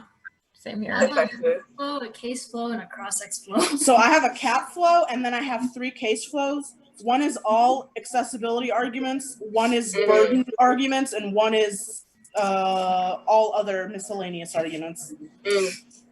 I dedicated separate flows to them because I was like, oh, hold on now. That makes sense. All right, thanks. I was just curious. Kiara, make sure when you do start that you're slow, that you don't just, like, start fast and then get slow, please. For sure. Thanks. Yeah. Okay, is everybody ready? Yes. Cool. You should frame this debate through the question of what does it mean to be loved, who can access it, and if it's an effective mode of solidarity and community building. They have not been able to explain what love means in the first place, how we are able to access this, and how it leads to further claims of community. Love is not defined, and it's a bad model. We don't know what this love looks like. This has not been defined in the RAW evidence and the sloppy evidence, talking about how the ways in which they have presented the 1AC and how they have, like, how they have, like, presented of, like, their persuasive modes of the affirmative has been inaccessible to other people. We have, like, explained this through the fact that, like, not everyone can relate to these experiences. Not everyone has the same experiences. The affirmative is up to your interpretation, which produces unstable negative ground. Their particular introduction of affect can never allow for collective action. They have not performed their love. The aff has no grounds of actually doing anything when, 1, there is no spillover claim. We're just supposed to accept that we're loved. And 2, they haven't even performed the aff in this round. They may try to claim that, like, in 2NC cross-X, when they asked about my mental health was a form of care, but in reality, it was a form of outing. This is like this is not a form of love. In order to talk about love and, like, the ways in which, like, the way we view and express love, they have not been able to explain as to what that looks like or how we're, like, been able to do any of that. This week, you can also look back to, like, how like their particular introduction of the affirmative cannot allow for collective action, because in order to have community building and community solidarity, there has to be a spillover claim and to understand and to have a mutual understanding of what like the affirmative looks like, but they have not been able to do that. You can also vote, you can still vote negative on presumption if there's a chance of the affirmative that it's still inaccessible or it creates worse conditions, then you should be voting negative. First, like it goes back to creating a commodity of exchange, and like this means that there has to be an exchange of what love looks like and like a community of care. They have not been able to show that. 2, puts value on individual performance. The AF is a monologue that we're just supposed to accept. We don't know what the AF does or how their model of love is supposed to do anything or have any spillover claims. Their individual affect is only for them and does not lead to other forms. They say in the 1AR that like they're meaning to have a conversation in the debate space, but we still have to remember that we're in a competitive setting. All the things that they're talking about can happen outside of the debate. They're the ones who chose to read this in the debate space. Thus, it's our job in order to negate that. Like the ways in which that we've chosen to negate this is to question like the mode of theory of love and like the inaccessibility claims. Also, like this still turns the AF proving competition is the only incentive the AF has, like on some level, even if they say that that's not what their goal is in the debate space, they still chose to read this for a debate, meaning Make sure you get to the stuff I sent, baby. What? Make sure you get to the stuff I sent you. Yeah, it was okay. Okay. Also onto CAP, we will concede the permutation just to test the models and educational competition, which removes any residual offense. Our tailor evidence talks about class and race solidarity, which is written by a Black woman, but they've conceded that the terms of putting the labor of education on solely Black women in terms of class is net worse and links to the battle fatigue argument that they conceded in the 1AR. At worst, this is reason to impact either way because aren't going for it, but we are going for link as an independent decide to the AF. Their decision to focus on personal affective attachment and personal struggles might be good for sometimes, but kills the ability to love or form any community in any meaningful way. That's ye. Every idea they print speeches are copied, sold, and monetized to the point of being used as anti-love propaganda in debate or out of it. Ask yourself, what is the logical extension of the AF? Is it a reason to win the debate by disclosing your mental health status and cross-sex? Is another reason for for my teammates to laugh in my face? Is another reason for Michael Eisenstadt to sexually assault someone in the need of love that they thought existed in this community? Is it another person telling Max that somehow being a woman light makes the sisterhood of the AF inaccessible? That is the impact. Reading the AF justifies and Max the patriarchy, stinkering in the background, using the AF as a poster child for how amazing the community is. This is also even shown in recent times when like high school debate stories and speaking up safely have proven that not everyone feels love in the debate space, and this is also shown through reading the AF and the debate space doesn't solve, even if talking to other people does. Yeah, even if talking to other people about your experiencing does help, like they have not been able to show that like what the AF does, how the AF does anything, or are able to, or why reading it is key in the space itself. Yeah, or why reading it is key in the space itself, because it's not accessible to everyone in the debate space, because not everyone feels that love in the debate space. They have again shown that like there is no love in the debate space, or even if like there were from some people, those people can turn on you. Doing something that they love is ultimately exploiting like their labor and is a message ingrained in us from day one. If you do what you love, you'll never work a day in your life is a phrase meant to quell the anxiety you feel overproducing for the system. How much do we do until we love ourselves, until the AF can get up in the morning and love their image in the mirror? The entire affirmative is talking about a care politics and recognition politics, but we are able to engage with that, nor is love an effective model of communication or accessibility for the debate space.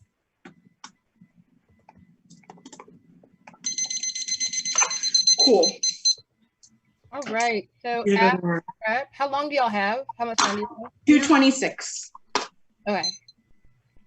We need to go to our little room. Room time.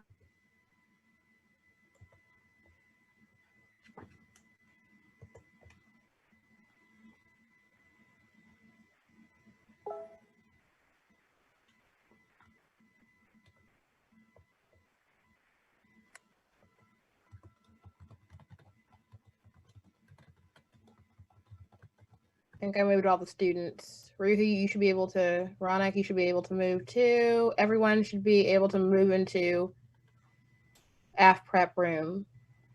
You as well, Najara.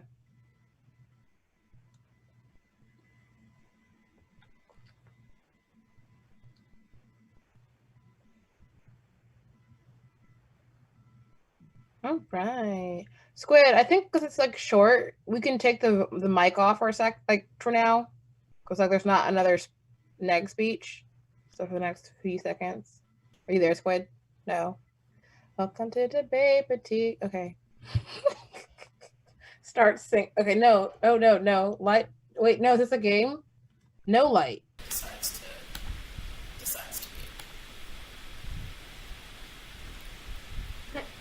Okay. So the volume is on. I'm gonna be right back. I gotta let the dog out.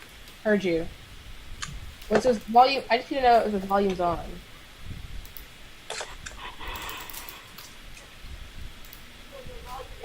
Yes, it is. You can hear my dog. Okay, well. Heard you. Okay. Cool. So it's the app's gonna be back soon anyway. It's fine. Going to just say that this has been a. Uh-oh.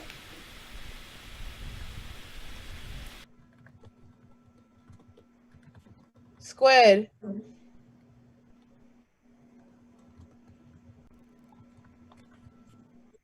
It says device not available. Now it came back.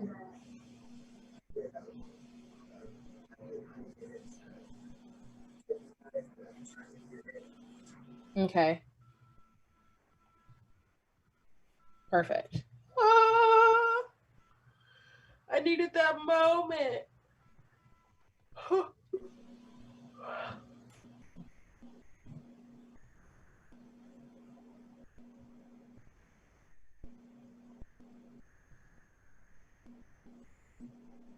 Hello. Julia's going to the bathroom.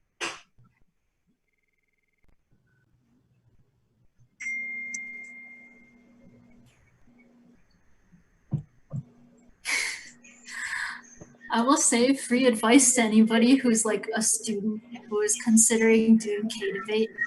I forgot how fucking emotionally You just gotta go on like a get that canister. she drove us to all of our tournaments, and so she would like carry a baguette around because I wouldn't like be able to eat for most of the tournament because I'd be just like nerves, and I would only eat bread, which was a bad habit. Eat something other than bread, but also just like afterwards I would just crash for like a whole day. Like I'd be up from adrenaline until like 2 a.m. in the morning after a tournament ended, and then I'd just crash. Okay. I would have to go home and work, so I couldn't crash like Saya. I had to work. I had to go to work, so. So I hope you enjoyed your little nap, little cat I nap. did enjoy my little cat nap. 1 second. We were waiting for Brooke, but also Squid. What? Are you looking at what it looks like? Yeah. Right.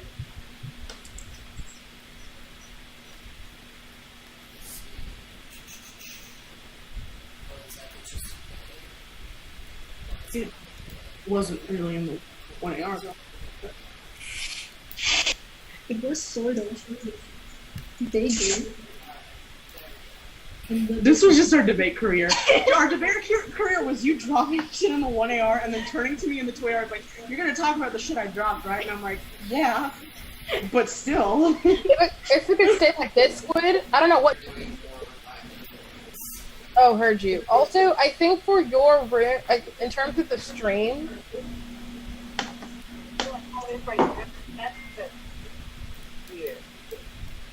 You know, I think that if we can just operate with how it is right now, it's good. Internet connectivity just works good for a few more minutes. Yeah, online debate is the nature of the beast. Oh, it says 8 p.m. now in Sandy Springs. Oh, nice. We'll miss it. People that aren't speaking maybe turn off their cameras. That might help with the lag. It might, but it's a very minuscule help. I think it really is just. There is. So Cox is giving me problems. But it looks fine right now. I'm just staring at it on YouTube right now. All right, and we're back. We back. And we're back for the 2AR. I don't know where Saya went, so Saya? Back. Sorry. Hello? My partner's gone. Hi, I'm sorry. I had to tell my dad that we were like having a debate down here, and he just like walked in, so I wanted to tell him not to like make too much loud noise if possible. Yeah, you wanted to prepare him for my yelling. Oh yeah, that too. Okay. What is the flow at this point? It's just gonna be what the neg said. Also, an overview about our it's gonna be case. It's gonna be case. It's gonna be case with an overview. That's it.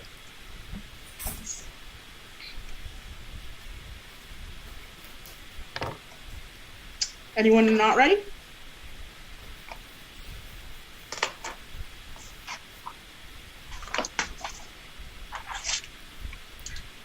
We think an ethic of love is necessary to be able to navigate the debate space writ large and the world. The essence of their main claims about the app boil down to 2 points. One, we haven't defined love and we can't access whether or not it was the app was performed in a way that is beneficial to debate. And two, the app doesn't fix things in the debate community because debate is still bad and exploitative. The answers to both of them is that the app is good.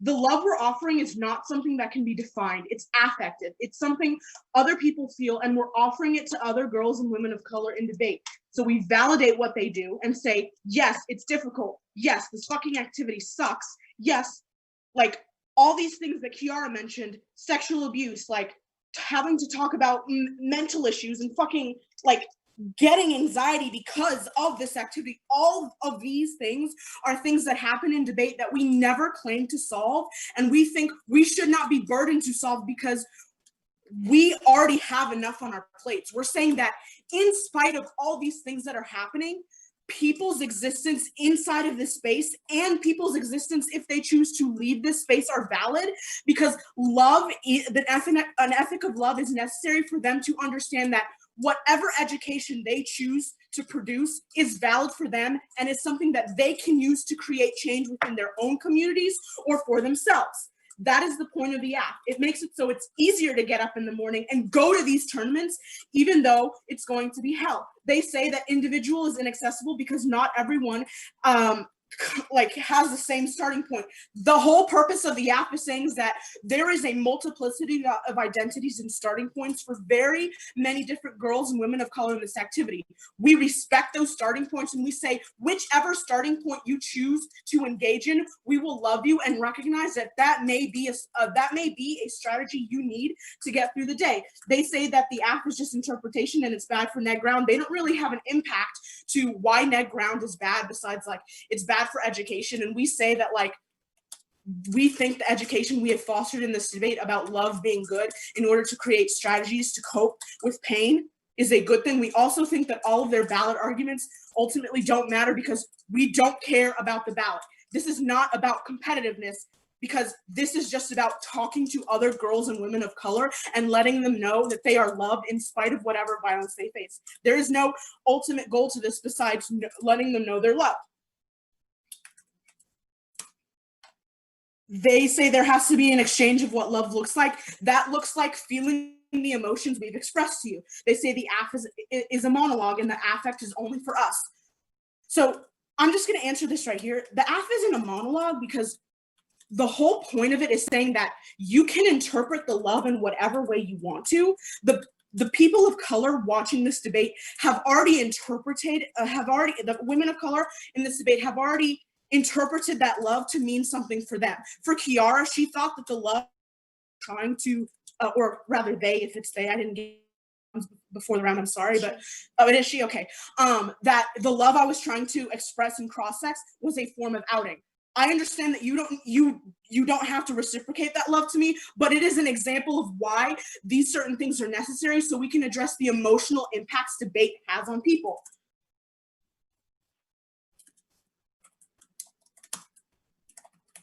Cap? Yeah. On Cap, conceded permutation means that they concede that the act doesn't preclude collective action, which takes out the impact to all of their individualism arguments. The fact that they didn't read scholarship from a woman of color as part of this argument until the 1NR is still offense for why the act is necessary. Our scholarship and lived experiences will never be prioritized or validated in this debate, which is why we need love and support in order to challenge the scholarship that is considered acceptable within this activity. The fact that their alt author is lying through her teeth about caring about the environment and neoliberalism in order to preserve her settler status and continue oppression of Native people is really messed up. And a reason why, like, cap and isolation, all of these arguments without taking into consideration the lived experiences of women and girls of color will inevitably reproduce those violent and genocidal structures. Yeah, so just like another like meta level claim, like stepping back for a second, like this is why we think the education that the act fosters as one that is focused on an ethic of love, even though it may not be reciprocated, is important because it puts emotions first and says that regardless of what you produce in this debate, we do not force you to produce anything. We don't think you should have to produce anything, regardless of anything debate tells you to do, regardless of anything that debate does to you. The love that you feel from other girls and women of color in this activity is something that should make you know that whatever education you garner and whatever education you want to produce is valid. We created these spaces in debate, and we're here to show them that we are thankful for that to happen, and showing that Black girls who need Black girls and other girls of color who need to know that they're loved in this space, even if those communities can't support them through all the violence. The app is the education that lets them know that whatever they choose to do is valid and that they deserve to be here. Also, we aren't saying that Max has to feel a certain way. Like this is some white shit. It's not just about your problems. It's about girls and women of color.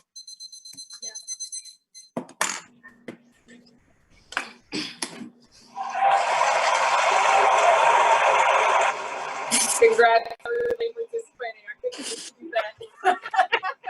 Not the applause. Not the applause. I live though. I agree. Yeah, great debate. Awesome. I'm sweating so much. I don't know why I'm sweating. This is like debate PTSD again. Like, why am I sweating? Why is my heart beating so? For it. I told that to someone once, and they're like, "Why? All you do is talk." I'm like, "You don't understand." You don't. That is disrespect right there. That's just disrespectful, is what that is. You try it. You try it. Fuckos. Honestly, try it. Try it. I dare you. Literally. So sorry. I'm just messing around with my hair right now. No, let me know. You gotta get the aesthetic all the way together. I approve of it. I just want. The pigtails are hurting me at this point. Oh wow. I'm sorry, but like I appreciate the commitment to it through the debate. Trans rights. Yeah. I was wearing these were the colors of my, I know you couldn't see. Is that That's cute. Oh, I love that. Nice. I can't wear like scrunchies like that in my hair. Like when I pull them out, I pull out like a part of my scalp. Oh, that's what I'm doing right now with these little tiny like those little tiny ones. Like I don't know what it is about them, but they pull my hair with it. Like I just I have to use like mine just broke instead, so that's fine. Well, with that being said, I'm sorry. With the hairs, it's free. We live. We're here for it.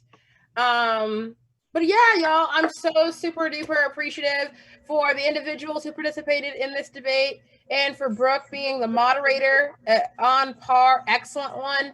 A lot of thoughts to think through. As these debates mirror probably some debates that it does not matter. You know, if you debate on a local circuit or if you debate on a national circuit, these type of resources and tools are meant to show you that people are here in this activity and that there is a platform that exists in debate that is not purely competitive driven or focused in like a political capital way, while these folks are all still, you know, very prominent in their particular spaces. What I'm saying about debate fatigue largely is I'm very interested in the communal aspect of just debate. It does not matter who you are, if you left debate, if you stay in debate, if you love debate, you got a love-hate relationship with debate, you are still here. And when you come onto the platform, you are here. And so come to programs, but also I hope that they're helpful just on a representational level to see debates happening, to hear the debates that are going on. And I was real serious when I said that Debate Boutique is here for the fall, the winter, the spring, and the summer, over and over and over again. And so I'm super excited for what that's going to look like, what that's going to mean, who's going to be part of this platform, and that it provides this kind of sense of feel-good politics of let's just debate. Like, quite simply, let's just debate and have that kind of argumentative, diverse. What was that move there, Max? What was that little? A very tired whip. Whoa, I'm sorry. Well, I was like, very tired. Whoa. But Max, you did you put a hand up? To say I raised my hand because I wanted to ask if I could like put my email in the chat if like students have questions or anything like that, like if that's acceptable with our moderators and Squid. Okay. For us, it's okay. the same for us. It's the same for us. Saya, if you want, you can look up our emails on Tab Room, and then they won't vanish. Oh, yeah, my email's on Tab. Just kidding. I'm not putting it in the chat. Yeah. Never mind. So my hand is no longer raised. I don't know how to take that down. Lower hand. Got it. Okay. Never mind. Sorry for interrupting you, Jesse. No, you didn't. No, I was near the very end. I know that I can go in like a little soapbox about Debate Boutique because of how much it excites me, and I'm excited for just all the things that are. Maybe we should have some closing thoughts about the debate.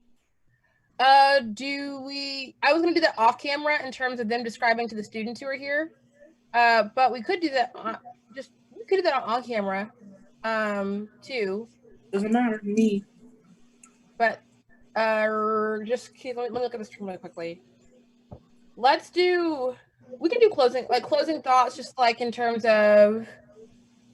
Yeah, just like, I mean, what I was thinking about in the last two speeches, I think that there was about a couple of questions about if love was performed or not. I thought it was really, it's really helpful I would watch this debate again if I were someone who were watching this debate to try to get some like intel on how maybe against a critical affirmative or as the affirmative, defending this kind of untraditional type of av. Is that like, you see that everybody is kind of like operate, like a lot of people, their arguments are related to each other, but not a lot of them are directly in response to each other. Is one of the major things that I noticed in this debate is that everybody is like dealing with similar concept, but we don't really see a lot of on-face clash, which I think has made it a little bit difficult to kind of evaluate because everybody's centering debate on different important or essential questions. Like from what we get from the negative are like, are y'all performing love or not? Do you actually make things better? Are you talking to or talking at people? Like what are the characteristics of the affirmative? And from the from the 2 yard that we're seeing is that like love ain't just one thing. Love is necessary even if it doesn't solve the things that you say that they need to solve. But we don't see like the next step of like dealing with what they have said more on face. So for example, if like we're like love may not solve all the things, but here's how we create this dialogue with people that is immaterial, because I think we get some strange explanations. Like there's a moment that the app is like, nah, like people don't need to reciprocate. And that's kind of been continuous throughout the debate, which I think is like maybe not the most strategic move for the receiving the love. They're interpreting what that love means, which is why we don't define it, which doesn't mean that it's not reciprocal, because I think that probably by definition for love to be received, it has to be reciprocal to a certain degree, but it doesn't necessarily have to be performed in the same way. So we may like be the ones who are speaking in this debate round, but the people who are receiving the love, they're sending it back because I'm sending it out for you. I am here for you. You're here to hear what I can give you, and what in your presence gives me power. There is a interconnectedness that keeps us strong here. But I also think that the negative would have to go a couple of steps further as well to say that like what does a competitive setting then do? Is there actually this immaterial thing, or are you just kind of talking some cool shit there? You know, like, are you just suggesting that there is this locus of people or women of color and girls of color who are feeling all this love from you? Or are you just kind of just like making them up? You know, like, where are they? And how can we then have a competitive round to determine if that love is valid or not, if we can't have the people who are involved in it here? Or how do we, as people who are not considered to be a part of that conversation, because maybe we're not women of color, maybe we're not girls of color, and we're not the central focus of the affirmative, how then would we be able to contest that, one, if we're not that target audience, and two, the only people who are able to speak on it are the people who are defending the argument? So in a competitive setting, then how do we play that out?